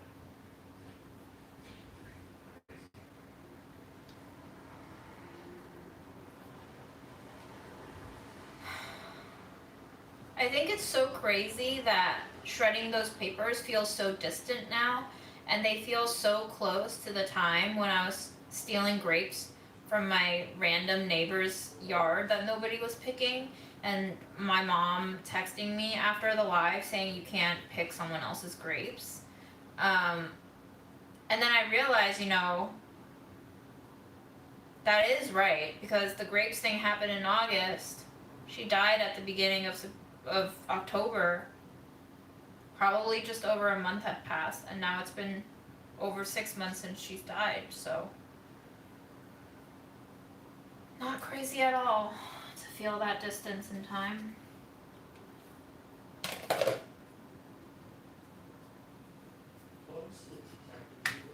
I wonder what I would have done differently if I had known. Probably never would have gone to Cairo, for one.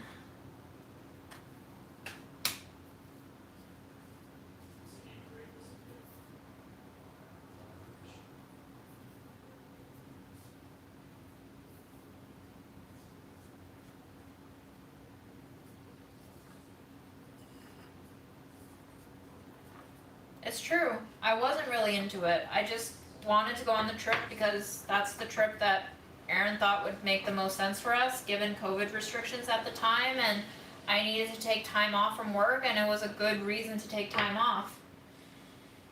And it had been 2 years without a single trip for me, so I thought maybe a change of scenery would snap me back into more sanity, but the opposite happened. I'm honestly surprised that I'm as sane as I am now. I do feel like I've changed a lot, but I feel like I had way more potential to become way more unsettled and unstable. One day at a time. There's so many different kinds,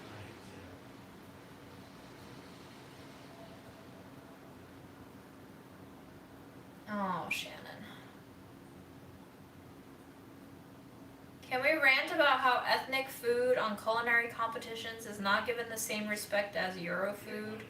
I can't rant on that because I don't watch those fucking shows. I don't find them entertaining at all. They seem so, forced. Ugh, I hate it all.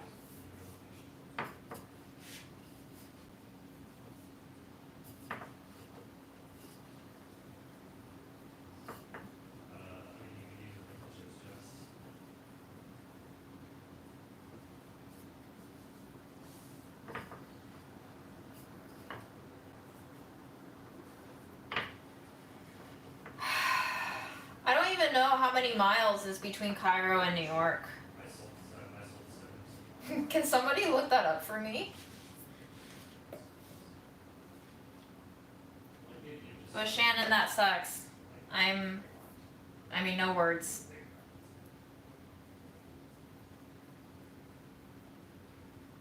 I don't even want to say I'm sorry anymore because I feel like it necessitates the person receiving the condolences to say it's okay or thank you, and at that point of loss, you just don't want to say any fucking thing to any fucking one because your brain isn't on anymore, and you don't owe shit to anybody. So I hope you're taking care of yourself. 9,000 kilometers. How many miles is that, did you say? 5,600. Hi, BC.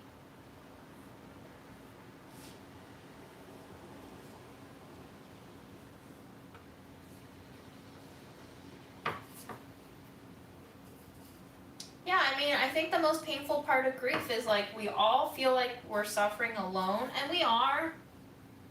In a lot of ways, the loss is so personal, nobody will ever know the connection you had. Even you don't really quite. I'm speaking from my own experience. Even I didn't know quite what the connection was that I had with my mom until she was gone. It was so strange to like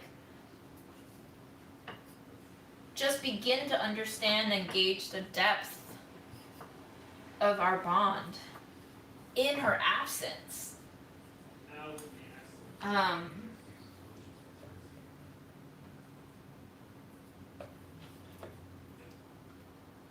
So yeah, it's a lot. It's a lot to process.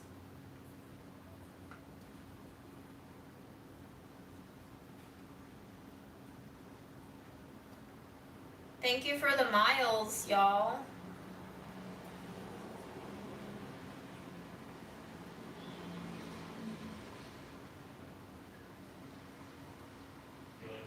Christian, are you the Christian I sent the Martina McBride CDs to? Does it still play? I just realized, like, I never even tested those CDs before I sent them out. I don't even know if they were good CDs anymore.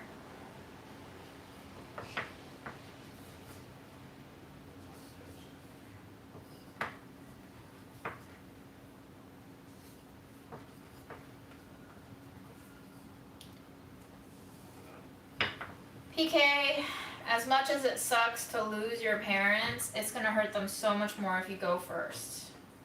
Case in point, my grandmother, I don't even know how she's handling all of this shit, man. A fucking trooper.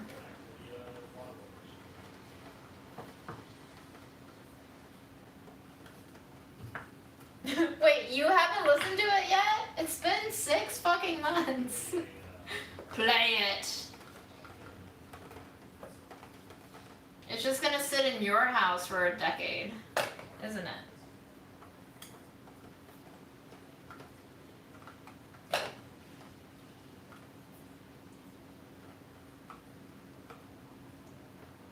I don't think I'm gonna be traveling for a while.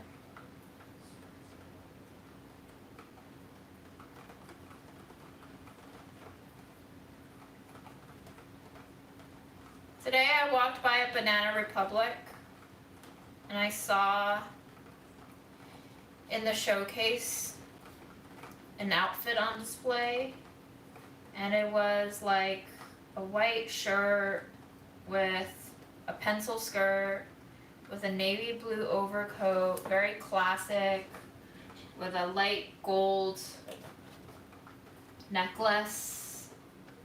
And I just like mentally superimposed my mom onto the outfit. I thought she would like it. I thought she would like that outfit. That might have been the first time that I like actually visually imagined her wearing something. I'm a little traumatized from traveling, honestly. And I also don't think I can travel with grandma being here. I don't know if we're gonna put it bluntly, I don't know if until she goes back to China or if until she dies, I'll be taking any vacation besides a staycation. And this is the same kind of like responsibility prison that my mom felt she was under too. She just felt like she couldn't do anything with her life while grandma was here. And then obviously the pandemic hit and like nobody could do shit, so for better or for worse. I do think the pandemic and the loneliness and the isolation definitely contributed to killing my mom too. Like all these abstract factors that you don't see. What did she die of? Probably cardiovascular disease. But she also probably died of loneliness. Could I have done better? Oh yeah, 100%. But I didn't. And that's it.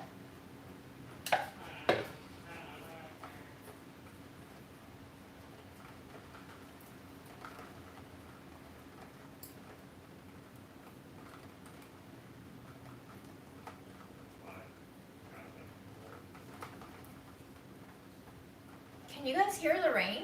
Is it raining right now?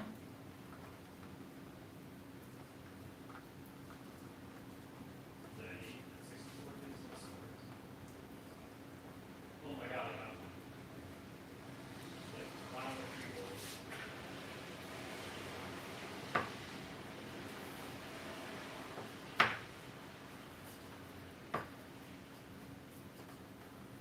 Hi, Naoko. Yeah, there was a lot of fruit eating in Ooh, Kate Clock, are you in Inwood in New York? Gorgeous neighborhood, a little bit lonely. Makes me feel a little bit isolated and tucked away.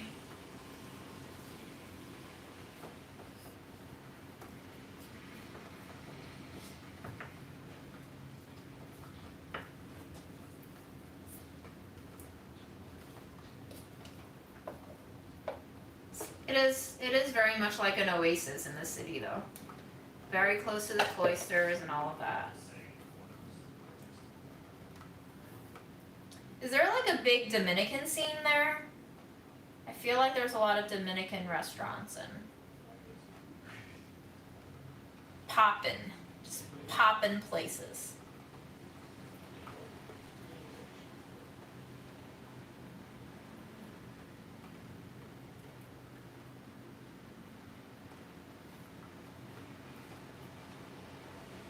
Does anybody know of any Vietnamese enclaves in New York?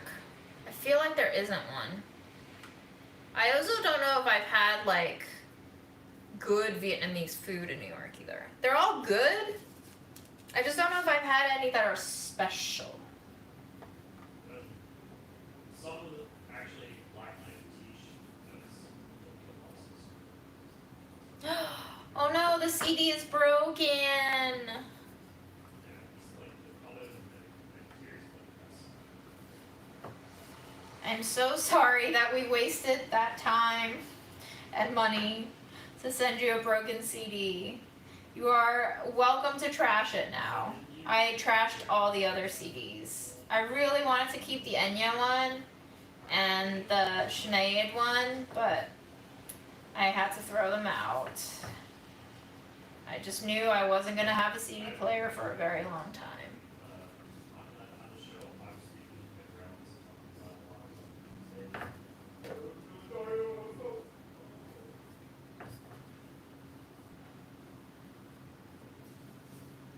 Bronx and South Brooklyn for Vietnamese food?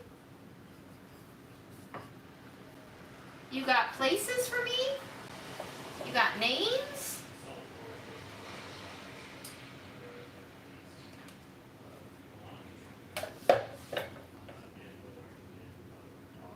Yo, Enya needs to like, is she still alive? She needs to make a comeback. She needs to make more music.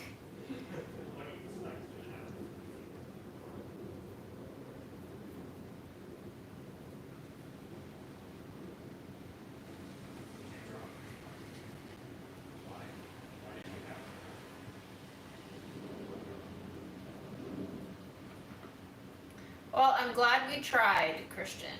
And I'm glad you gave it a temporary home. And I find it so funny that you waited until I shamed you into listening to it. So, thank you for the laughs. And thank you for tuning in.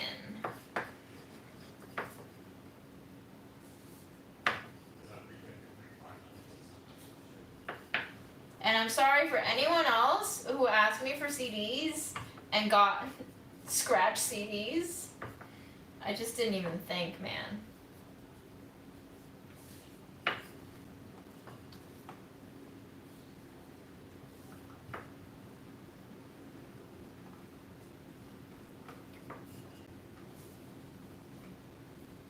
Oh my gosh, Enya is the age of my mom. You should explain it again, because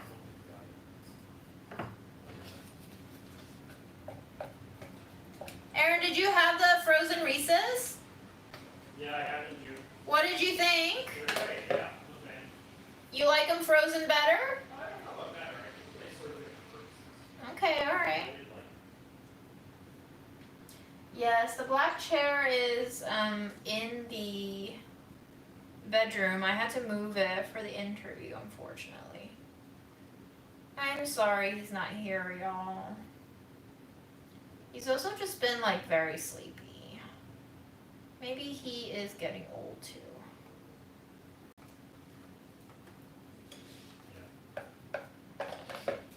This one is mostly juices. I don't even know if it's worth rolling this out, but I'll do it. Wonder if there's like a surprise I can hide in this dumpling to make it not just juices. The interview went okay. I think it went well. The producer was a college junior. So it was his first solo assignment and he was very excited.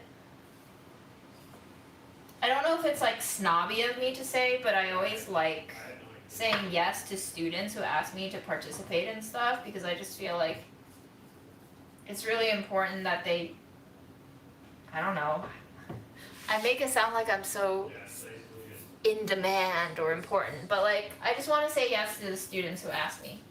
Not so much the first we feast who don't pay me a single cent, but yes to students.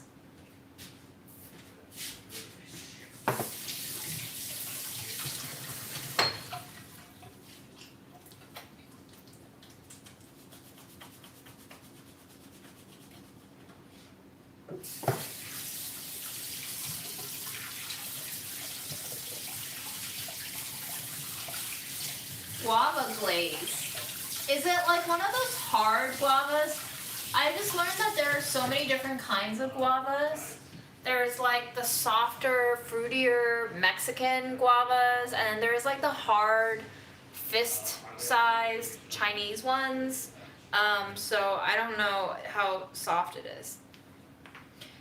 Yes, First We Feast runs a lot of shows, including hot ones. Somebody reached out from their team to invite me to a show that they're doing now called Pizza Wars, and it's like this really boring competition show. But I basically asked them, I was like, is this a paid appearance? And they were like, no. And I was like, well, I'm not doing unpaid appearances except for nonprofits, so no thank you.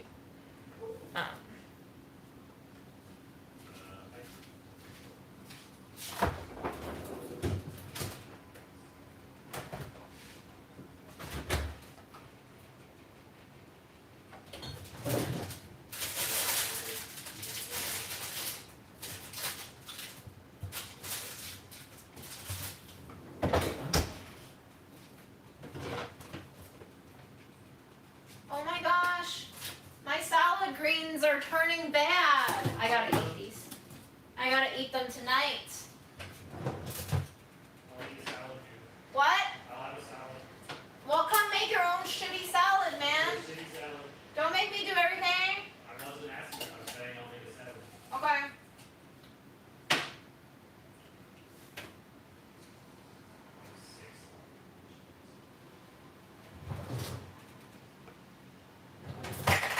Ugh, I just broke the fridge again. Why does this always happen to me? Oh, I didn't even find the thing to put in the dumpling.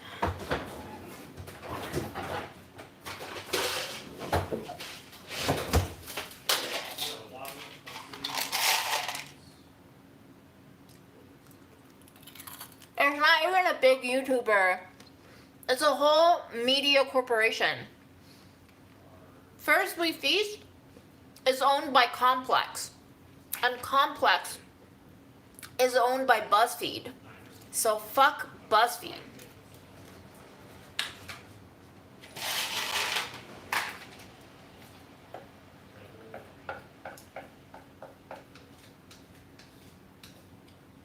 You think there are all these different media companies out there, but they're all under this one umbrella. Bonap is the same parent company as Epicurious. They're both owned by Condé Nast.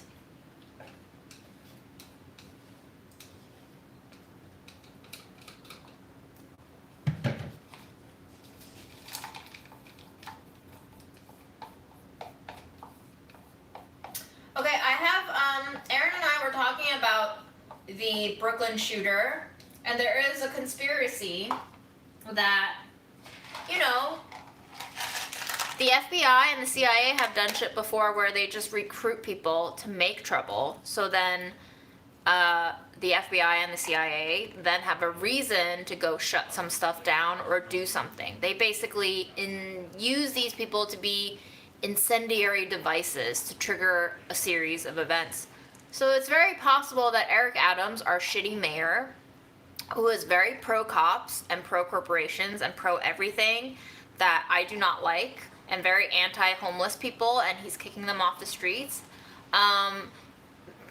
This is conspiracy theory, of course, but could be possible that our mayor hired this down on his luck man, who was tired of being adrift in society, to like pull this shit, hurt people, so that he could then up the police presence in the subways. Because Eric Adams loves his fucking police. But again, conspiracy theory, right? All I'm saying is, it's so impossible for this guy to shoot 30 plus rounds and not kill a single person. And his whole arrest is so entirely bizarre. I mean, how dumb can you be to leave behind all these traces of who you were, his credit card, his weapon? I just don't know. Nothing makes sense, does it? Nothing makes sense. What did the mayor do to the homeless population in New York? He's been sweeping them off the streets. I don't know what to wear. Just making them disappear.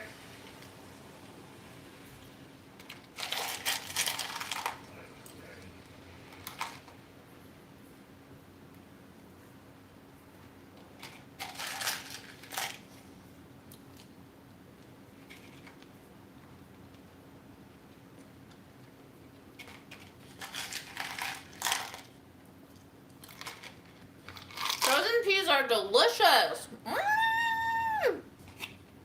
They're so sweet. And they taste creamy. Yum. I'm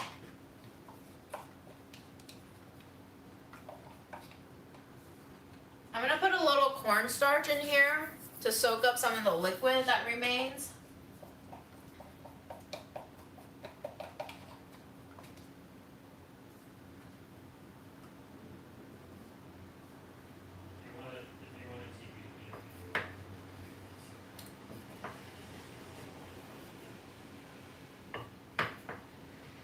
Did you guys see that statistic that Eric Adams spent more money increasing police presence to catch people who were evading MTA fares than the MTA recuperated fares on? Like, they spent 260 something million on upping the police presence in the subways to catch people skipping out on fares, but they only recuperated 200 million. So we spent over 60 something million to punish people who couldn't afford fares. It does not make sense. Just fucking give them reduced fares or even free fares. Why create laws that people have to break instead of just taking barriers to access away? You could be the good guy, but instead you're being the bad guy. Why? Morality can change depending on who's writing it.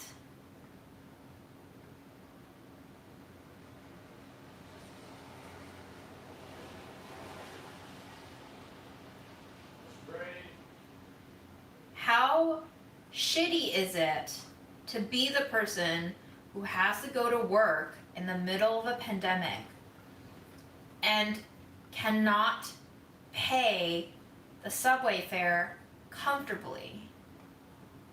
And instead of helping those people afford this impossible to afford city, my tax money is going to police punishing people who need help. I don't get it. And I speak from experience that my parents didn't feel wealthy enough that they had to use their monthly Metro card between the two of them to try to save as much fares as possible growing up. And we had a lot of bus drivers tell us, hey, that's not allowed. And of course my parents didn't like the feeling of being shamed every time they had to do it, but they had to do it.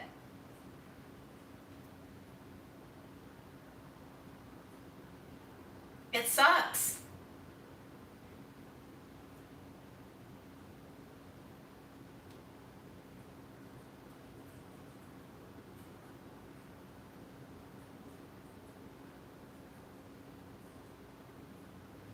Why don't they do so many things they could do to make lives easier for people instead of making lives harder for people? There are so many things.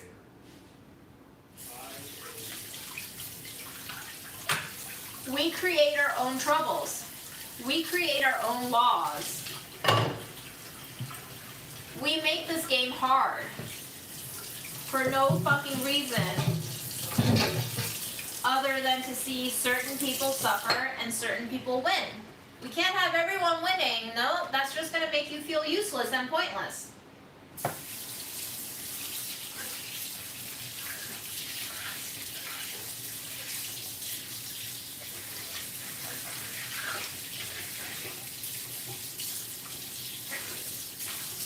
The bus driver knew they were sharing a card because my mom would go on the bus to go to work, swipe it, and then she would hand it to my dad, who's standing off to the side on the street by the bus door, so that he could go use it on the subway or on a different bus. So the bus driver would see that transaction of him handing off a card or her handing off a card, and he would discourage it.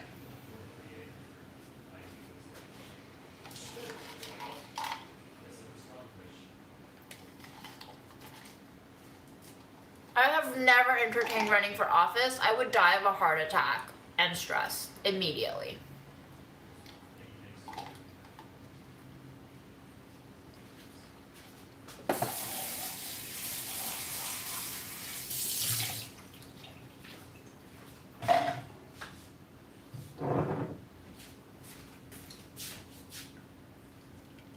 Are you gonna come make your salad?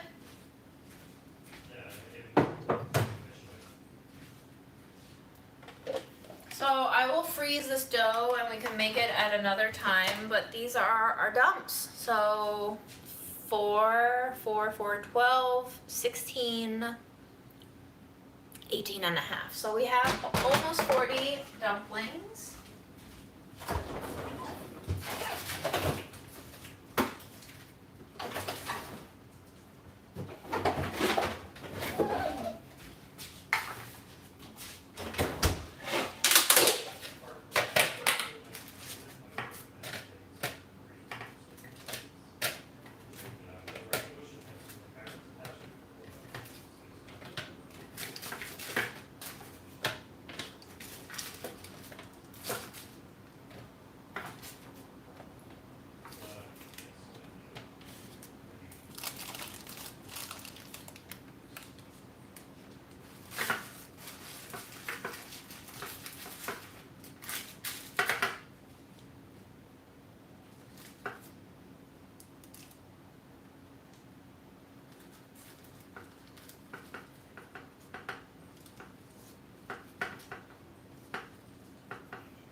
guava sauce, I don't know. I feel like you could cook it down with some tamarind if you have it, or I don't know, sugar, vinegar. Depends on. I've never made a guava sauce before. I've only eaten the guavas because I love it so much. I've made like a guava compo and a guava jelly before, very dessert oriented. If you're going for a savory vibe, I feel like you could play with the sweet and sour flavor profile, but I have no experience.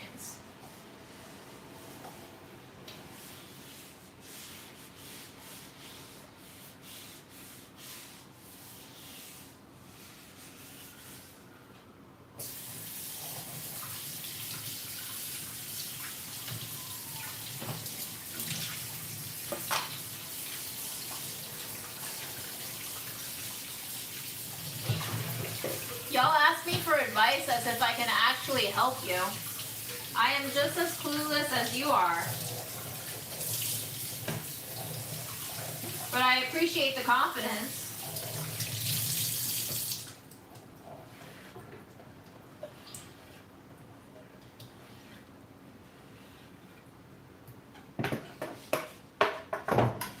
May we all be born again out of tragedy.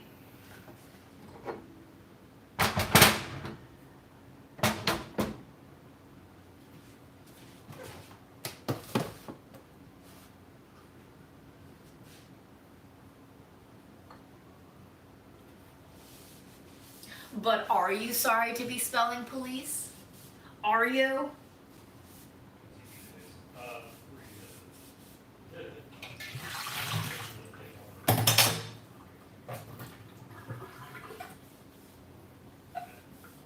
I don't feel like I'm freezing.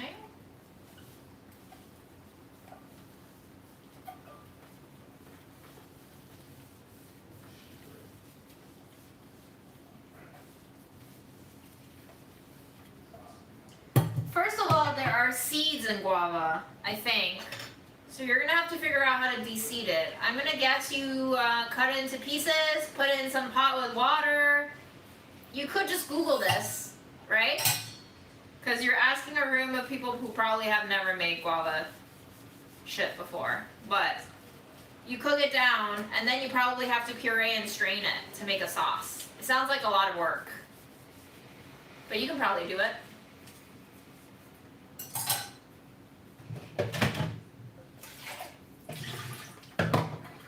Can I just say, for the most part, one of my pet peeves is people who Instagram DM me asking me how to do something. I don't know if it's because people are trying to like develop rapport with me, but most of the time I'm just like, you could literally Google this and you could probably get a lot better answers than I can give you right now.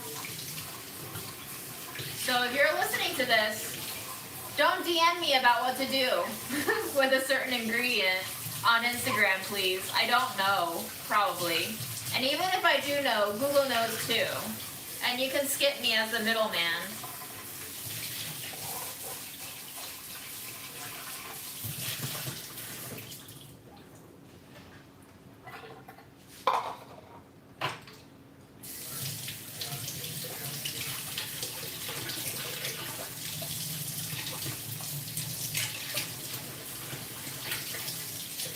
Because it's all about volume. It's one thing for like a friend from real life asking me, and then it's another for 10 strangers to ask me. And I'm not saying you're bad people if you ask me, I'm just saying there's a lot of you out there. And if I respond to everyone, I'm gonna be fucking wasted.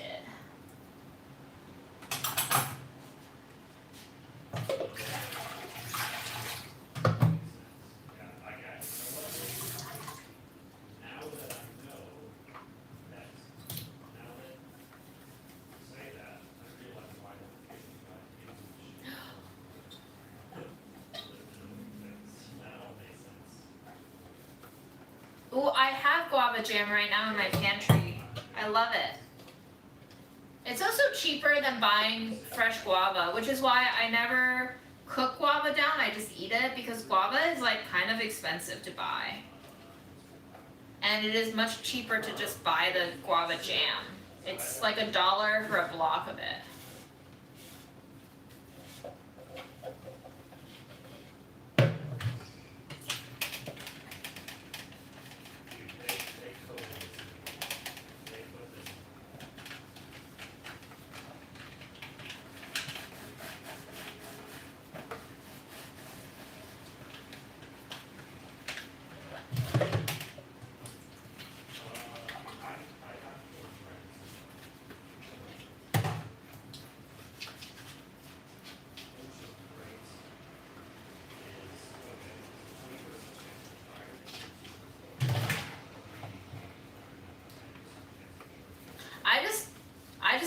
what to make with guava.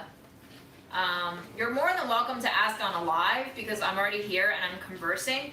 I'm more speaking to people who reach out to me on Instagram out of nowhere and just ask me what to do with shit. And I'm just like, I don't have time for this. But I also don't want to be a bitch. But maybe I will be a bitch because I don't have energy for this. Putting me in a hard situation of being either a bitch or a burnt out bitch. Either way, I am a bitch.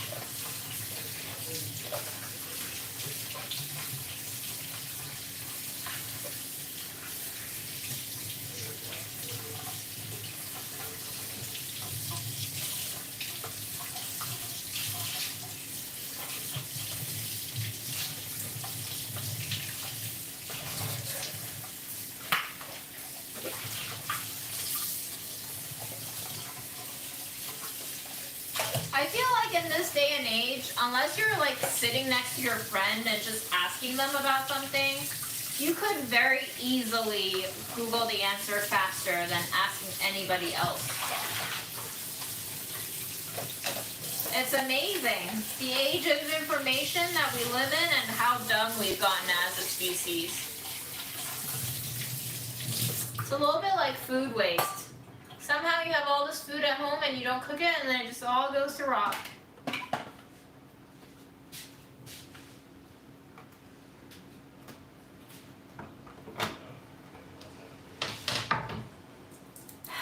Aaron, do you know when you're going to make the salad? Should I put it back in the fridge? What's happening? Well, I'm going to eat it because I'm not keeping it for another night. So you let me know, man. Okay. Well, that was frustrating.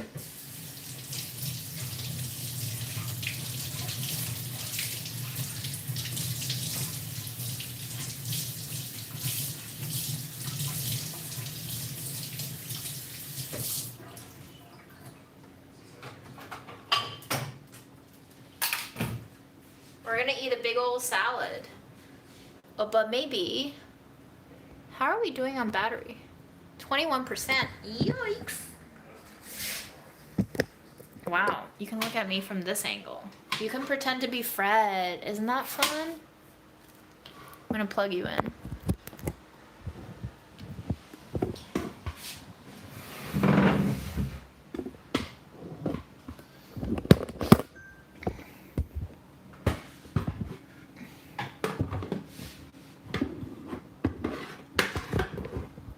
Sorry, just got you really close to my face. Might have been uncomfortable for you, huh? This is an organic girl salad.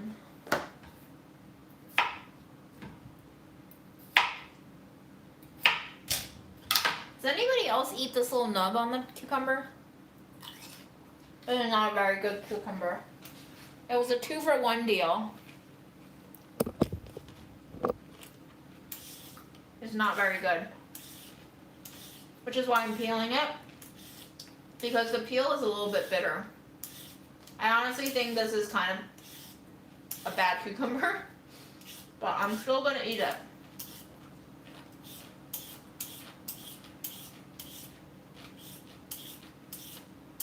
Just without the peel. If I make a big salad, would you like me to give you some? I will just think. Alright. There we go. We got that sorted, I'm glad. Big salad. Just want to get rid of the greens. They've been staring at me for 2 weeks. I'm surprised they lasted this long.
If you're talking to me right now, I'm not looking at you because I have to pick out my gross greens.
See, aren't you happy you have those?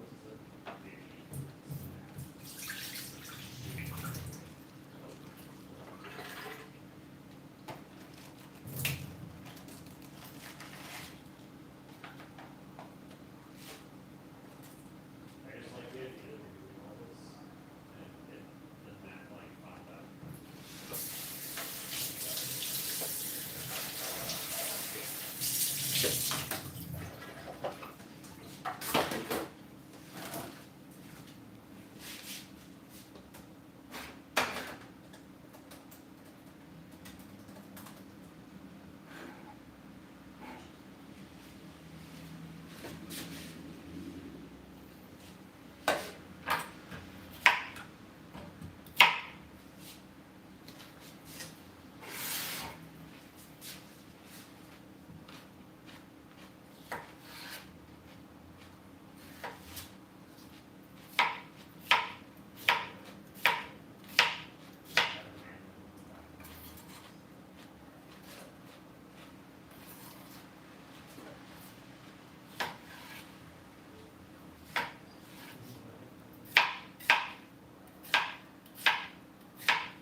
I have fish.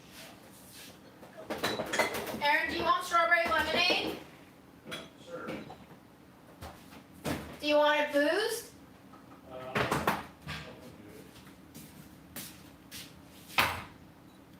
This is the Kewpie mayo that Aaron got that I love. We're just gonna keep it simple and drizzle it all over.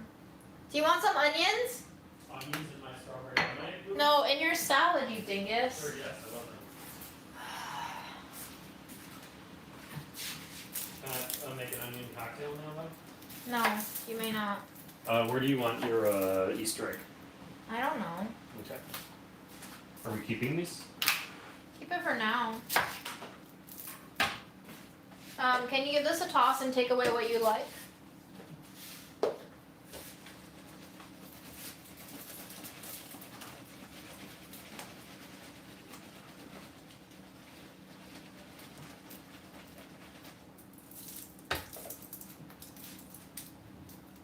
Tossed onions and scrambled eggs. That sounds good. They're called again. Should I buy onions for the budget eats or no?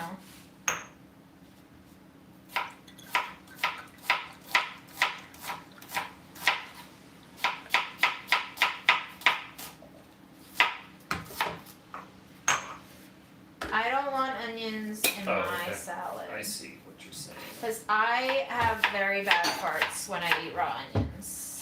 So I'm looking out for you. Yeah, maybe tongs. Can you not just use the fork you're gonna eat with? You're gonna make me wash one more thing? Alright. Hey. Oh my gosh! Look who it is! Fridge. He followed me here. Fridge! Am I at? Yes. I hope that's enough for That's you. plenty, thank you. You don't want any more? I'll finish those, I guess. I can pickle. Yeah, I can let's pickle the rest. That's a lot of raw onion. Just say no when you don't want it, man. You gotta learn how to say no. I mean, I would eat it. If we had no other use. I'm gonna throw it in my pickle jar. Jesus Christ, man.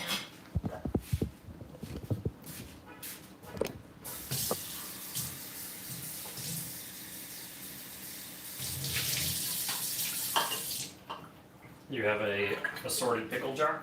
Yeah. Nice. Bye. I'll do that. Yeah. Ooh, cocktail. Freddie, Do you Freddie! want a cocktail too, Freddie? come here, Freddie. He really doesn't like me today. I don't know what I did to offend him.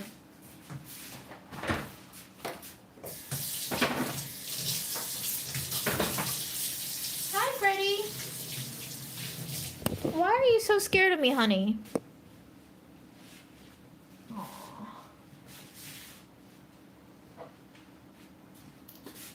I showered.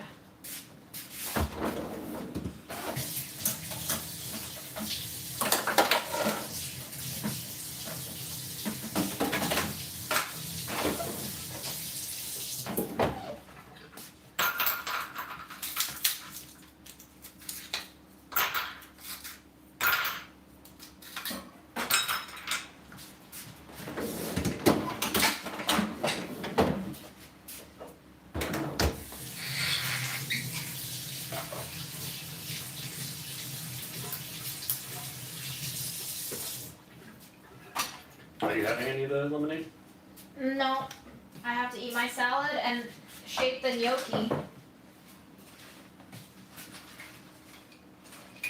Thanks for sharing the salad. You sure you got everything you wanted? Yes, thank you. Whoops.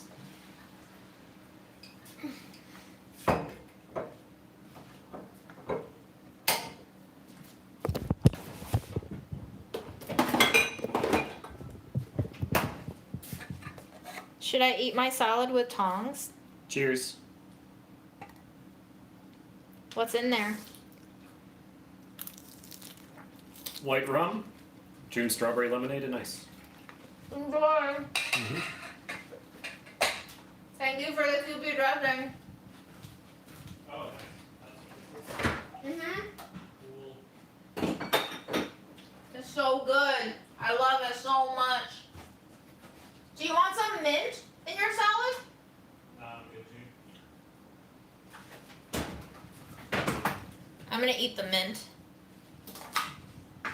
Freddie, come here. Come here. Why are you so scared of me? Freddie, you're making my heart hurt. You're breaking my heart, Freddie. Come here. Come here.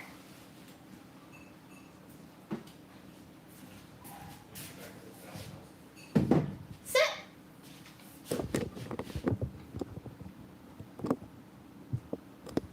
Freddie.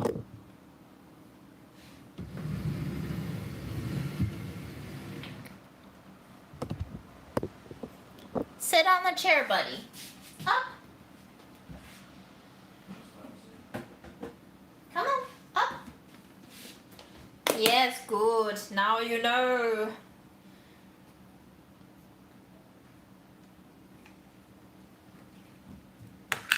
Okay, bye.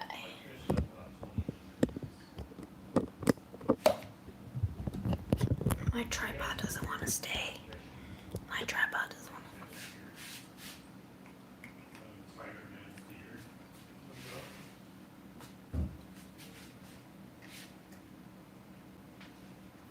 to.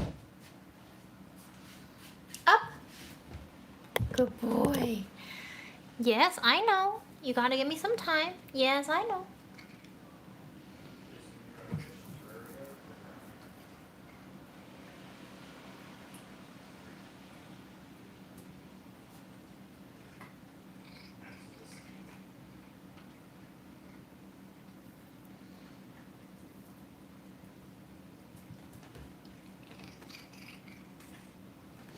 Do you hear his little dinosaur sounds? They delight me to no end. His little.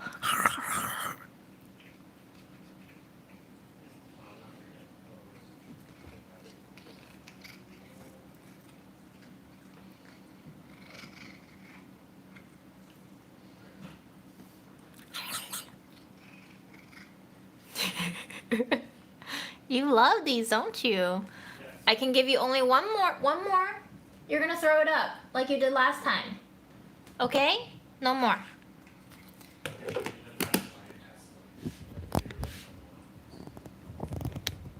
That's it, buddy. No more. I don't want you throwing up.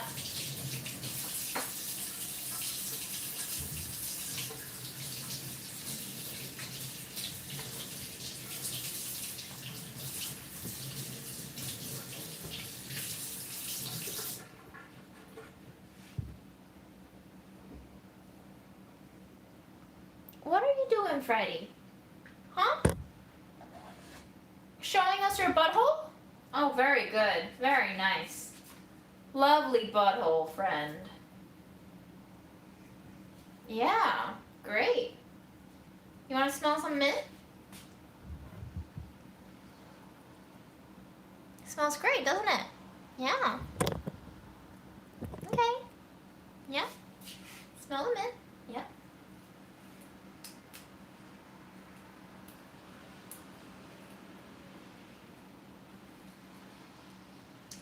We gotta get rid of the mint, Fred. We gotta eat it. You're not interested? Actually, no, it's not. Okay, bye. Thanks for coming. Well, I hope you enjoyed that. I have some mint to use. Might as well eat it.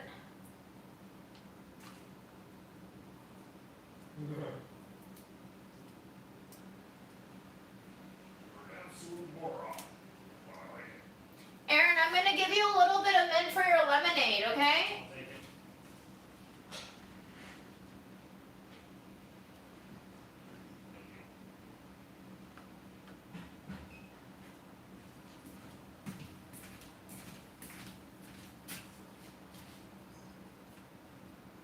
The salad is cucumber, salad green, mint, and Kewpie dressing. It can't be bad at this point. But I'm gonna keep throwing shit into it as I see stuff in the fridge that I need to use up. Because it's only gonna give me more headaches as time wears on.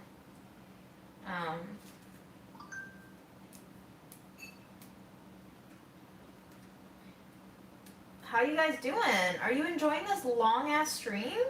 I'm enjoying it. It feels like the old times.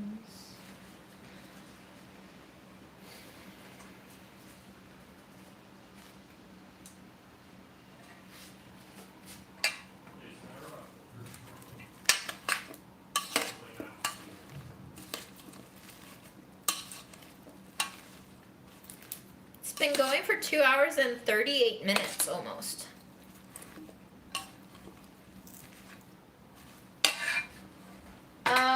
Fred is a rescue, yes.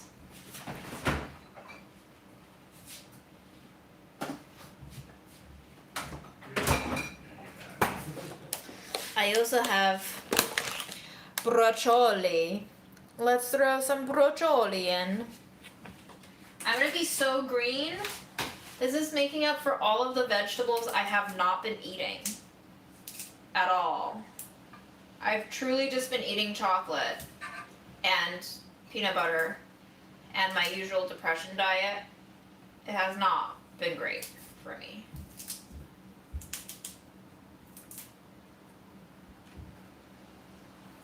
Oh my gosh, coconut bun. My dad used to love the coconut bun with like the shredded coconut on top and the strip of cream down the middle that always tastes a little bit too much like margarine. That's what bothered me the most about those coconut buns is they never tasted like buttercream or frosting. They just tasted like margarine.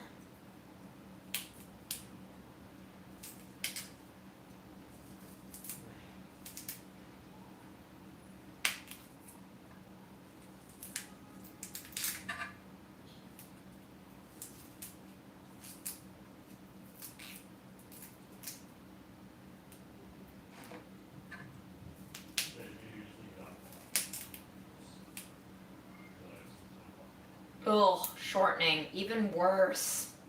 Shortening is even blander than margarine. Gross. Yeah, Fred? Are you happy you got treats, buddy?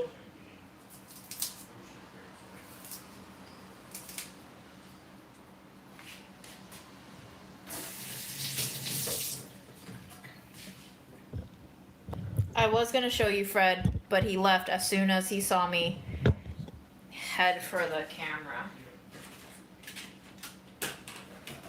Typical.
Oh my god, I keep dropping my rings!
Okay, while I eat the salad, I also need to make the gnocchi. I don't think I can really double task like that, but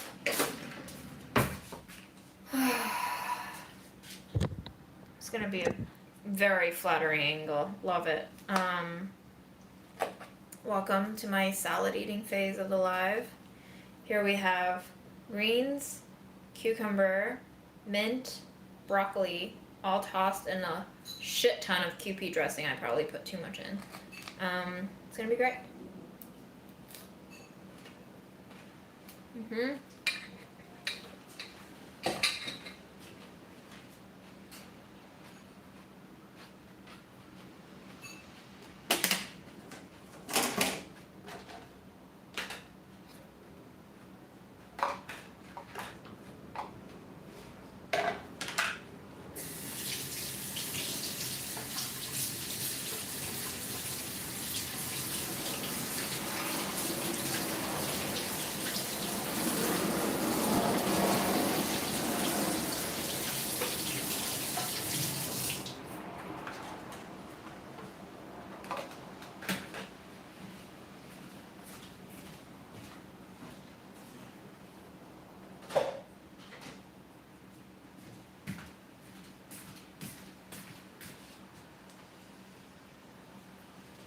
What is Seri? Oh, Ramadan. Damn, Ramadan is a whole month, isn't it?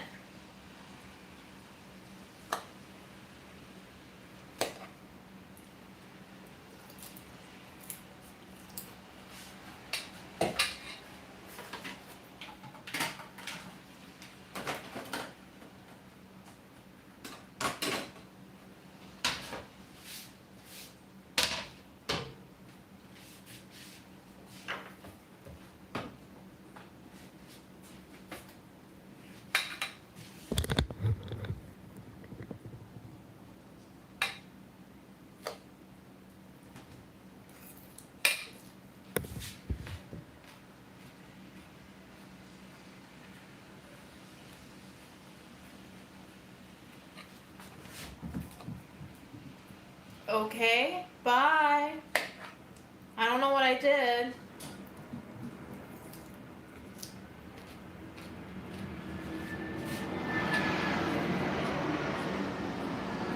Good luck, Gonzo Pie.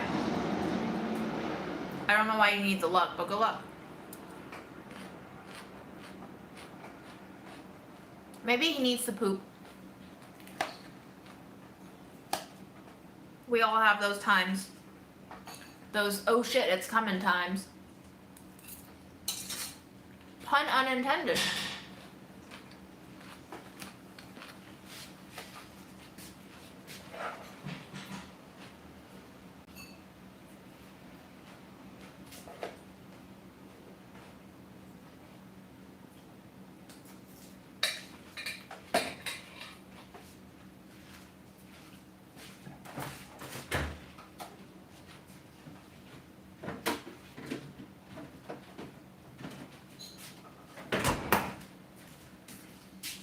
Food media needs to work on a lot of things.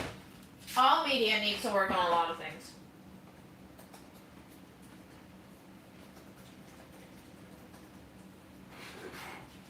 I would love to learn more about food traditions involving Muslim communities and also like holiday specials too, like Ramadan. There must be videos, but probably not represented enough in the mainstream ones, yeah.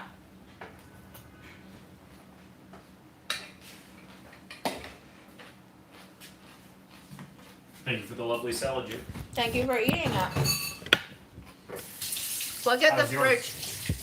Great. Look at the fridge. It's slowly getting like skinnier and emptier and emptier. Well, I'm sure that'll change with next week's fudge eats that I won't spoil. I'm gonna make some gnocchi now. Have you told people what the topic is? No, I'm not going to. Okay. Then I won't either. You guys will have to tune in to find out. Yeah. And pay your monthly Budget Eats subscription to watch, of course. Right.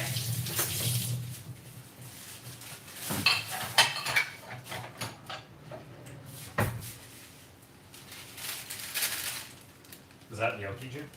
Yeah, I'm gonna make gnocchi. Okay. Oh wow, this is the clearest I've ever seen a fridge in ages.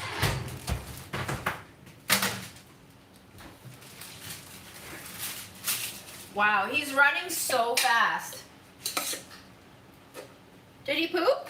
No, he did that earlier today. Sometimes he does it twice.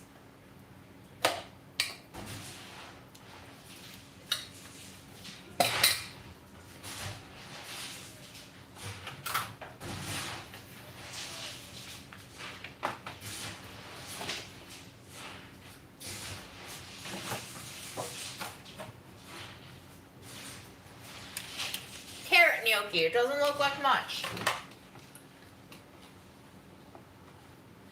Have you realized ever what this trash can says? Dog? The dog?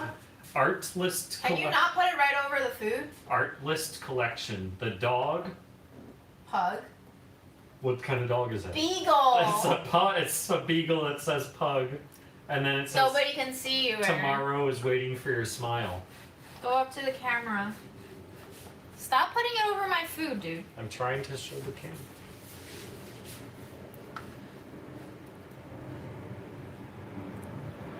Tomorrow is waiting for your smile from the art list collection. Do you guys like the pug? I never noticed that it wasn't a pug. It's one of those like brain trick things where it tells you it's red, but it's written in green. He's literally peed in it halfway through his swimming. He couldn't wait, Aaron. I'm just watching him piss. Does he look uncomfortable that you're watching him piss? Yes. Do you like making him feel uncomfortable? Well, I'm in the middle of scooping it. Alright, don't smell your pee, go. You're done. Let him smell his pee if he wants to, man.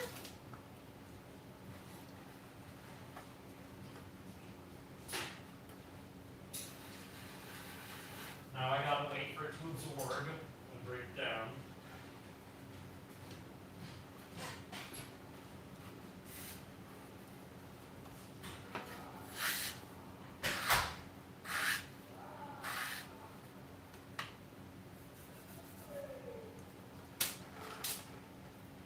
Hi, Freddie dear. Did you like your peeing time?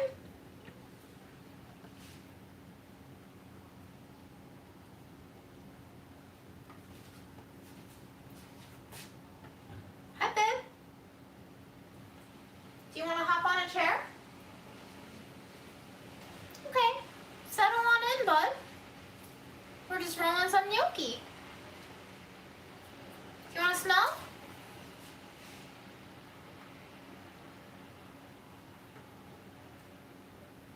Yeah, okay. Not bad.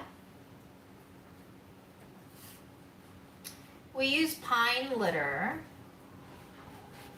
Bye, Fred.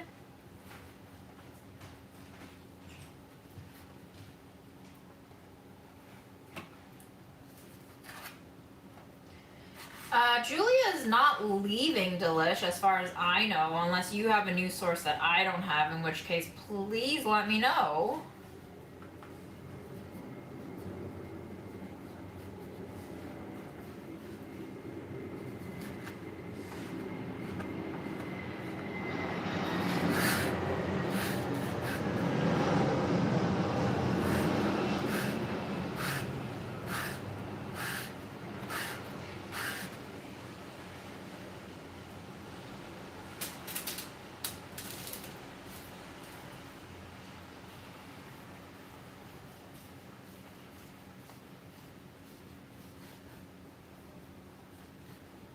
I don't think those series are great for anyone, to be honest with you.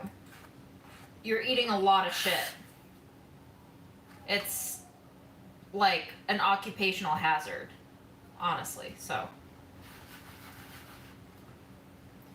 It's a tough job. I know it doesn't look like it, but every job is tough.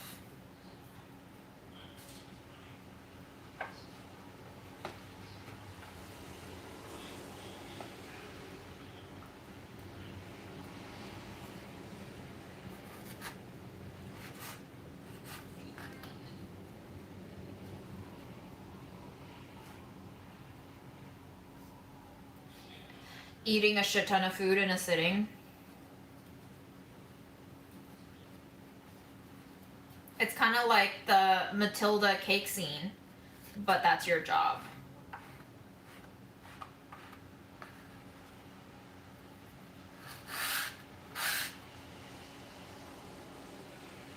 And then to constantly have to come up with ways to describe the food that is new and fresh and communicates well.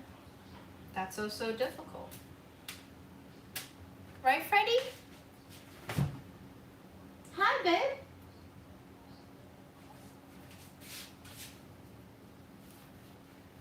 I'm trying to like squish myself over the counter so you see him, but.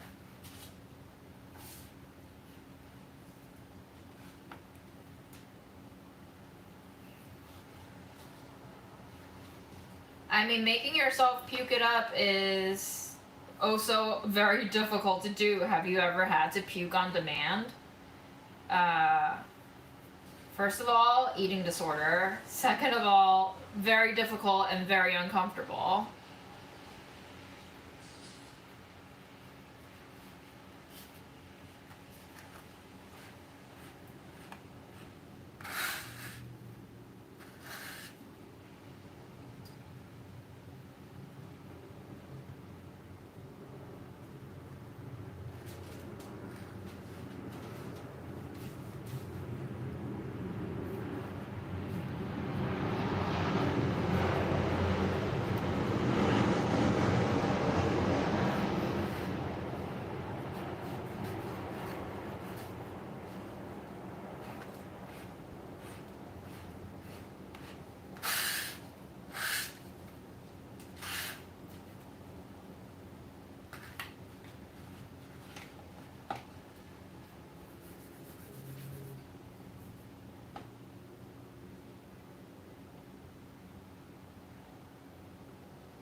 Waiting for dinner. Already? Yep.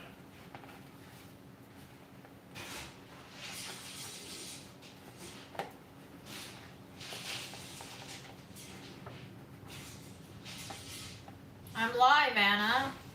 What's so hard to believe? What? People don't believe I'm live. Maybe it's because I've been live for almost 3 hours. But yes, I'm live. I'm here. It's me. I see your disbelief. Do you still get comments saying, like, this isn't live? No, but Is that what you're talking about? somebody just said, well, the comment just passed, but somebody tell me what's going on. Is she still live from earlier tonight? Is the comment that I just read. That's funny.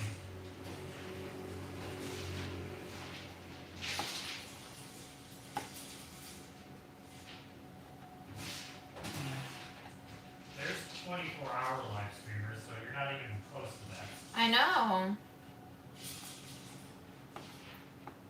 What if I made a 24-hour stream? Would you guys watch it? How many of you would watch it all 24 hours? How many of you are insane enough? Something a lot of you girls do is stream while asleep, so they make money while sleeping. Ooh, stream while I sleep. Yeah. You're gonna hear a lot of farts if I do that.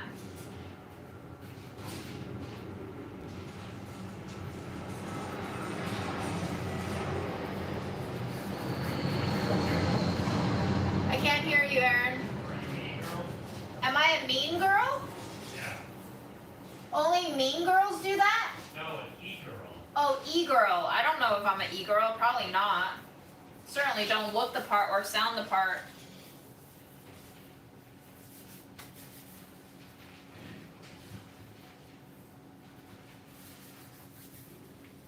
Have you ever done a hot tub stream like Amarin? I don't own a hot tub. If any of you wants to buy me a hot tub, maybe I can do a hot tub stream.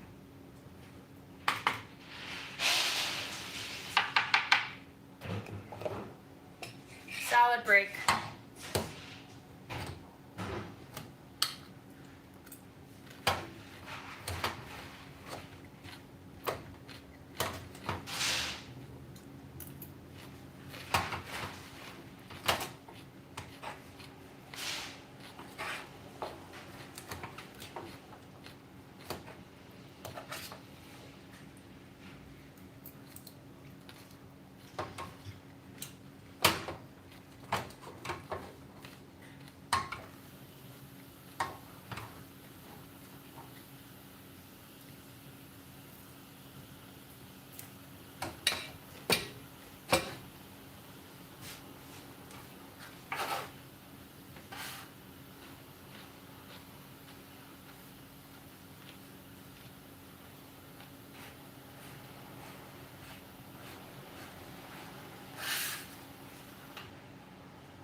Have a good night. It is creamy, like Caesar, I guess. But with a more Asian sesame kick.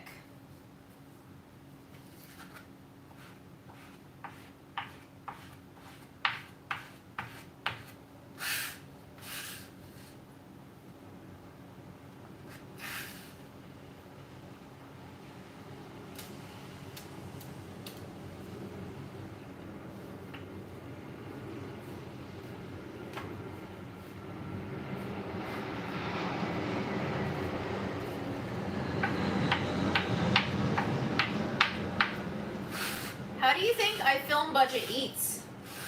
If I take breaks?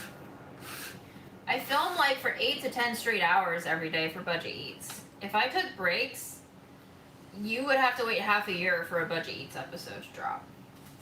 And that is why it hurts me and annoys me and angers me so much when everybody's like, When's the next Budget Eats? I've watched the last one 4 times already. Y'all can come to my house and film it for me if you want.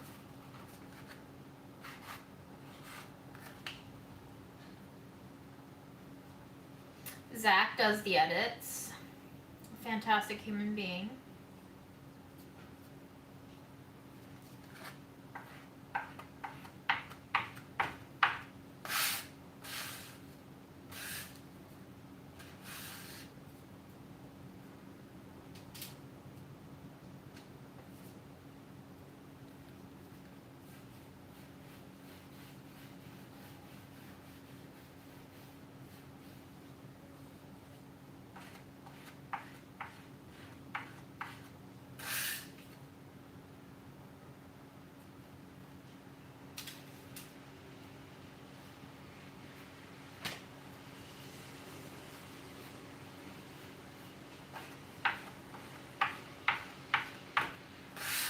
I mean, I get it. Most of those people making those comments literally think that I can just record everything and push it out the next day.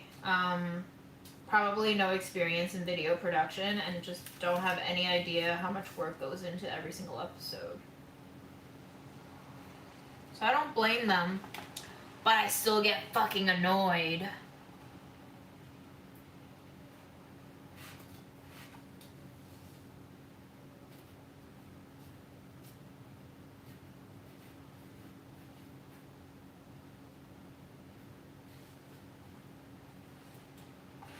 They can get a camera person to help me.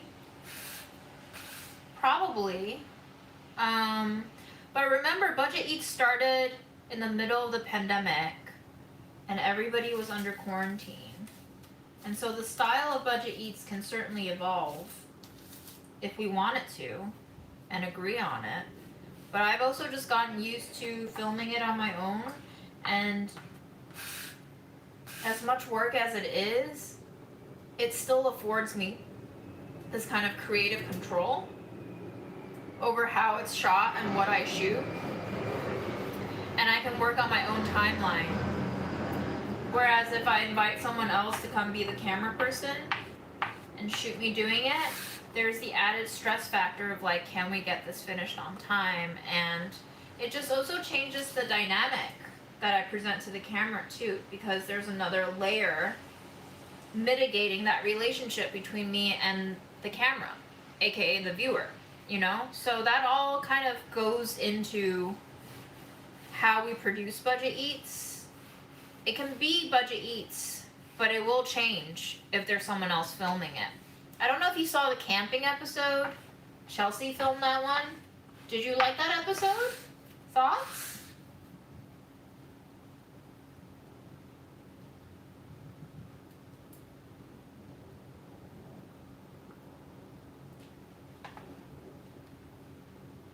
Nope, we just said Zach edits the videos.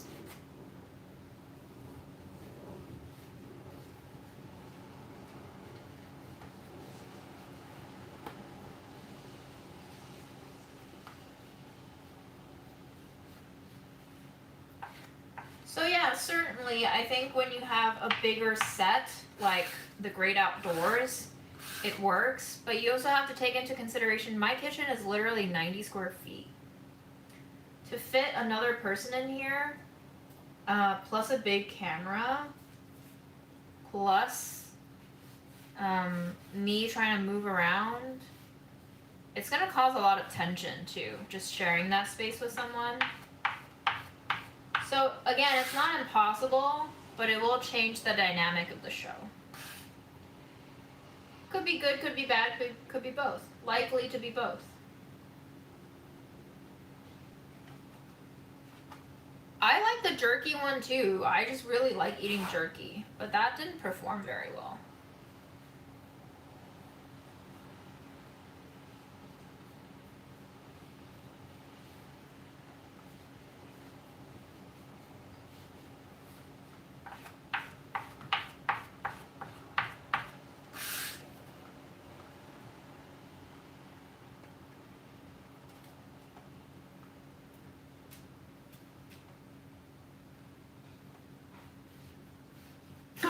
Chomps. Yes.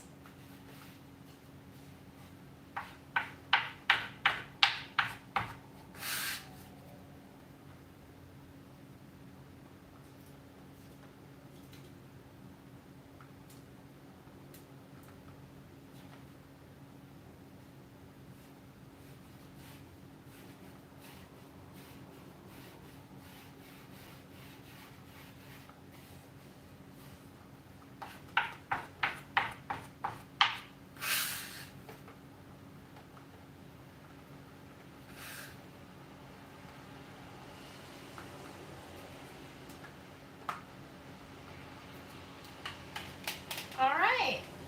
Yes. I think we're done. I think we're done. I'm gonna eat my salad and end this fucking live that's gone on for way too long. After I wash my hands.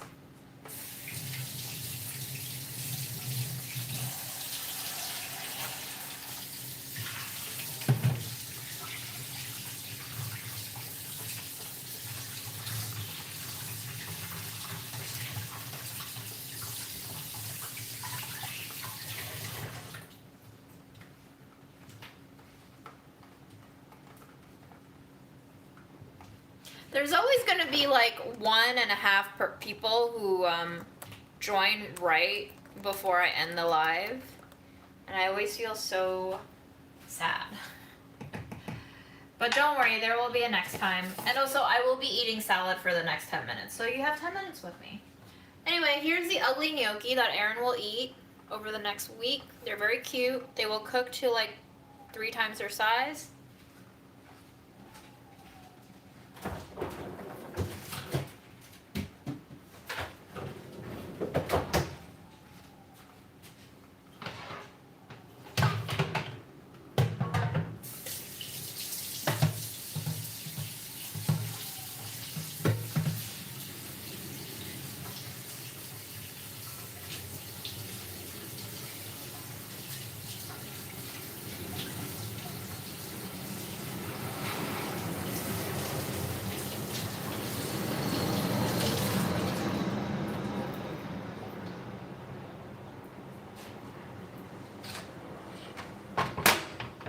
Ooh, Saturday Night Live.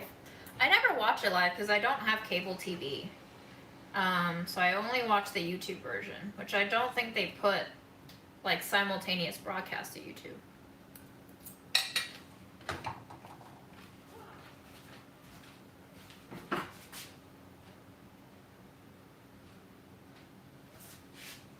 Freddie, you have to understand. You have to understand, buddy. I spend time with Tuna because her owner is away, but I still love you the most. You're still my angel, and you will always be my favorite, and you will always be my soulmate.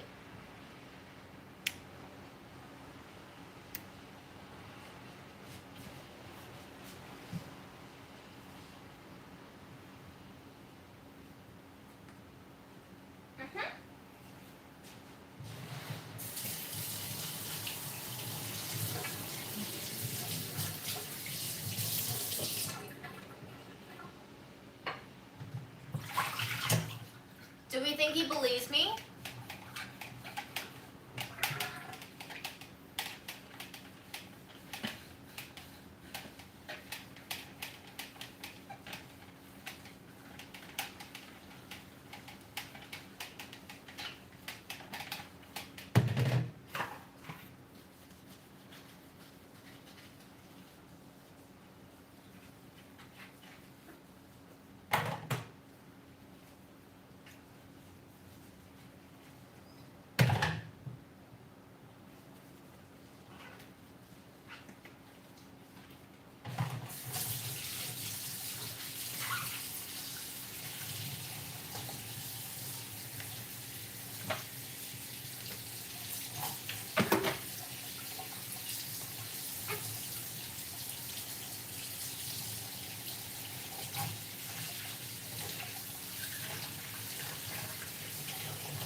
a really good skit on SNL last week, I think it was. It was a game show called Why Did You Like It? I thought it was hilarious. And so accurate to reality, too. Just an incredible piece of comedic art, you could say.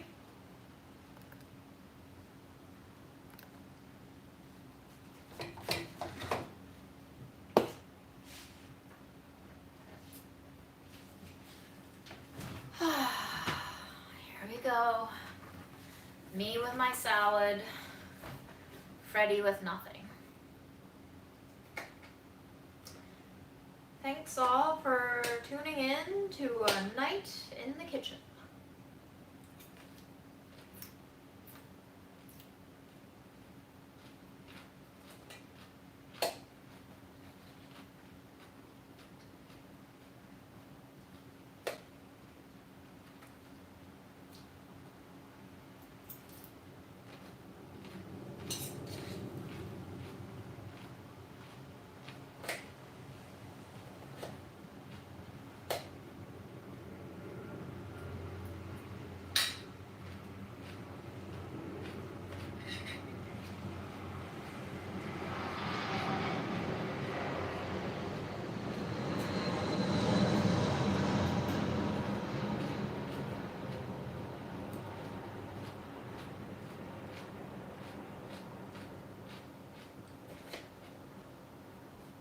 I think we're all doing as good as we can.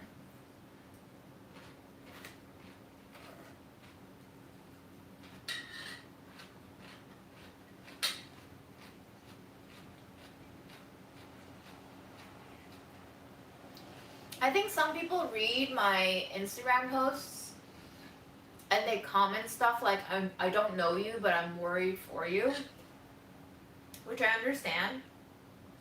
I don't think you should worry about me though, if you are. Because if I'm saying out to 30,000 strangers, then I'm probably okay. I think. I think the worst part is when you're not saying those things out loud. And nobody knows. Like with my mom.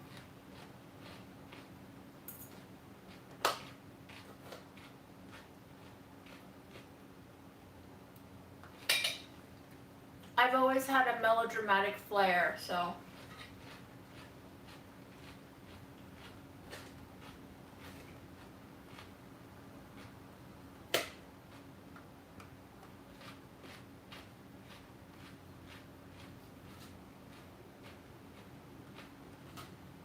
We welcome the smothering too.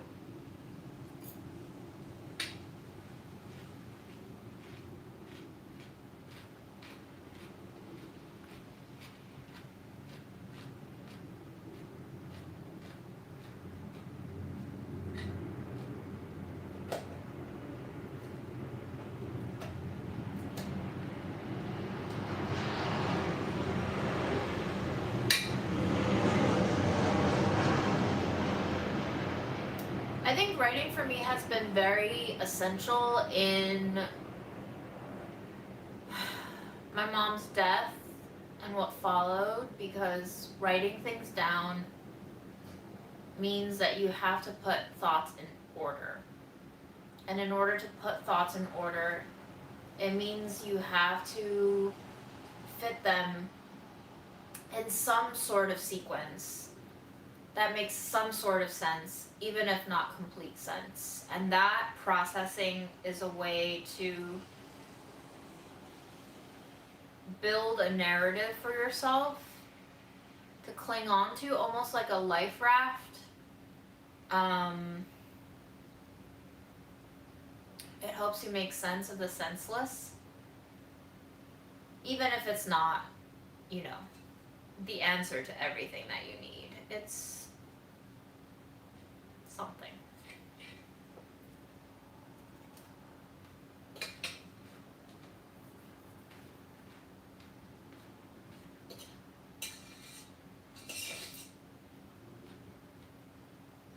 And I'm really happy when people say, like, what I write resonates with them, and it is very redeeming in a way for people to say that I have expressed feelings that they weren't able to communicate before. That's really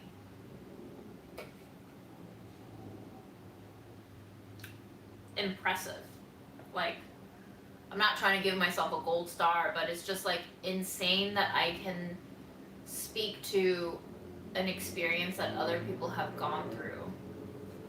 That we have all these very similar wavelengths of milestones in life is somewhat amazing. It's sad in this context, but amazing nonetheless.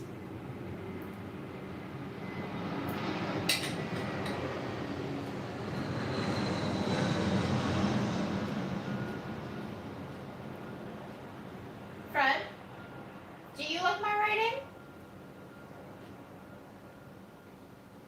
Oh, he hates me so much. Fred, Tuesday is the last day I'll be going to tuna. Okay? After Tuesday, I'll be all yours again. I promise. He doesn't believe me.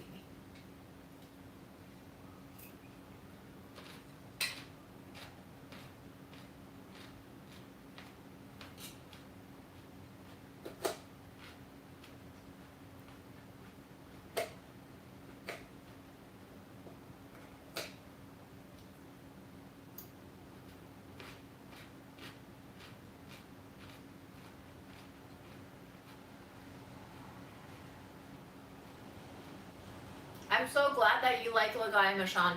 I also don't know if I'm pronouncing her name right, so please let me know if I'm mispronouncing her name, but I really, really love her writing. I haven't read much of her non-food related writing. She also does other editorial features for the New York Times, but of the food writing that I've read of hers, a treat.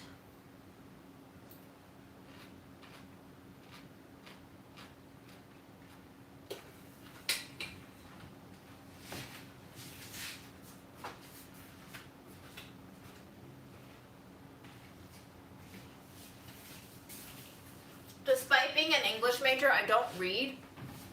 This is the first book I finished in probably 2 years without falling asleep. It's a collection of essays that manages to tie together current events, current trends, current cultural observations with very personal details and personal thought processes, and it's very inspiring to see her kind of interweave the two together so seamlessly. And my pastry chef Diana gifted me this book before the pandemic ever happened, and I just read it like a few months ago. And if you would like it, you can pick this one up for me. Happy to give it to a new home.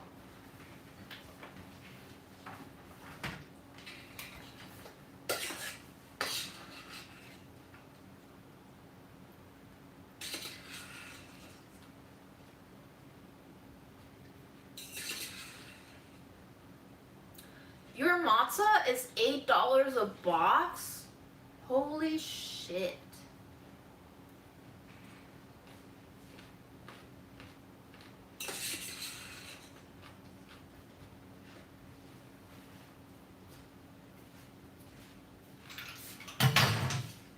What are your thoughts on matzah? Not exciting. I love matzah. Of course you do. The same way I love Ritz and saltines.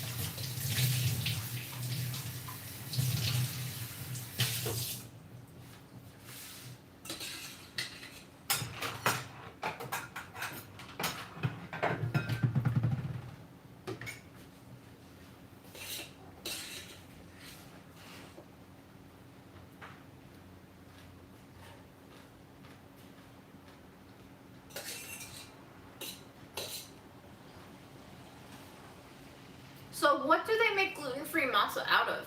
Is it like rice flour, almond flour? But I also know that some nuts aren't kosher. Is that right? Or lentils? I might be thinking of like legumes, maybe.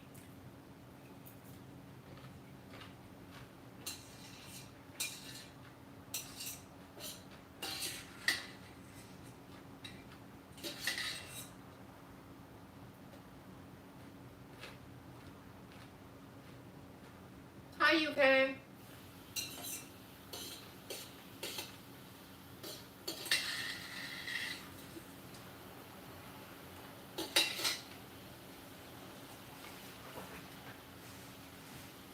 Let's go say goodnight with Fred.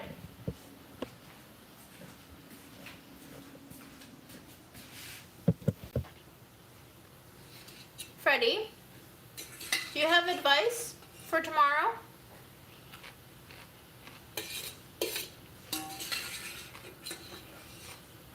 Do you want broccoli?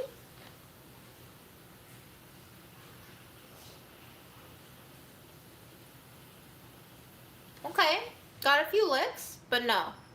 No? Can I give you a pet? Yes. I love you, Freddie.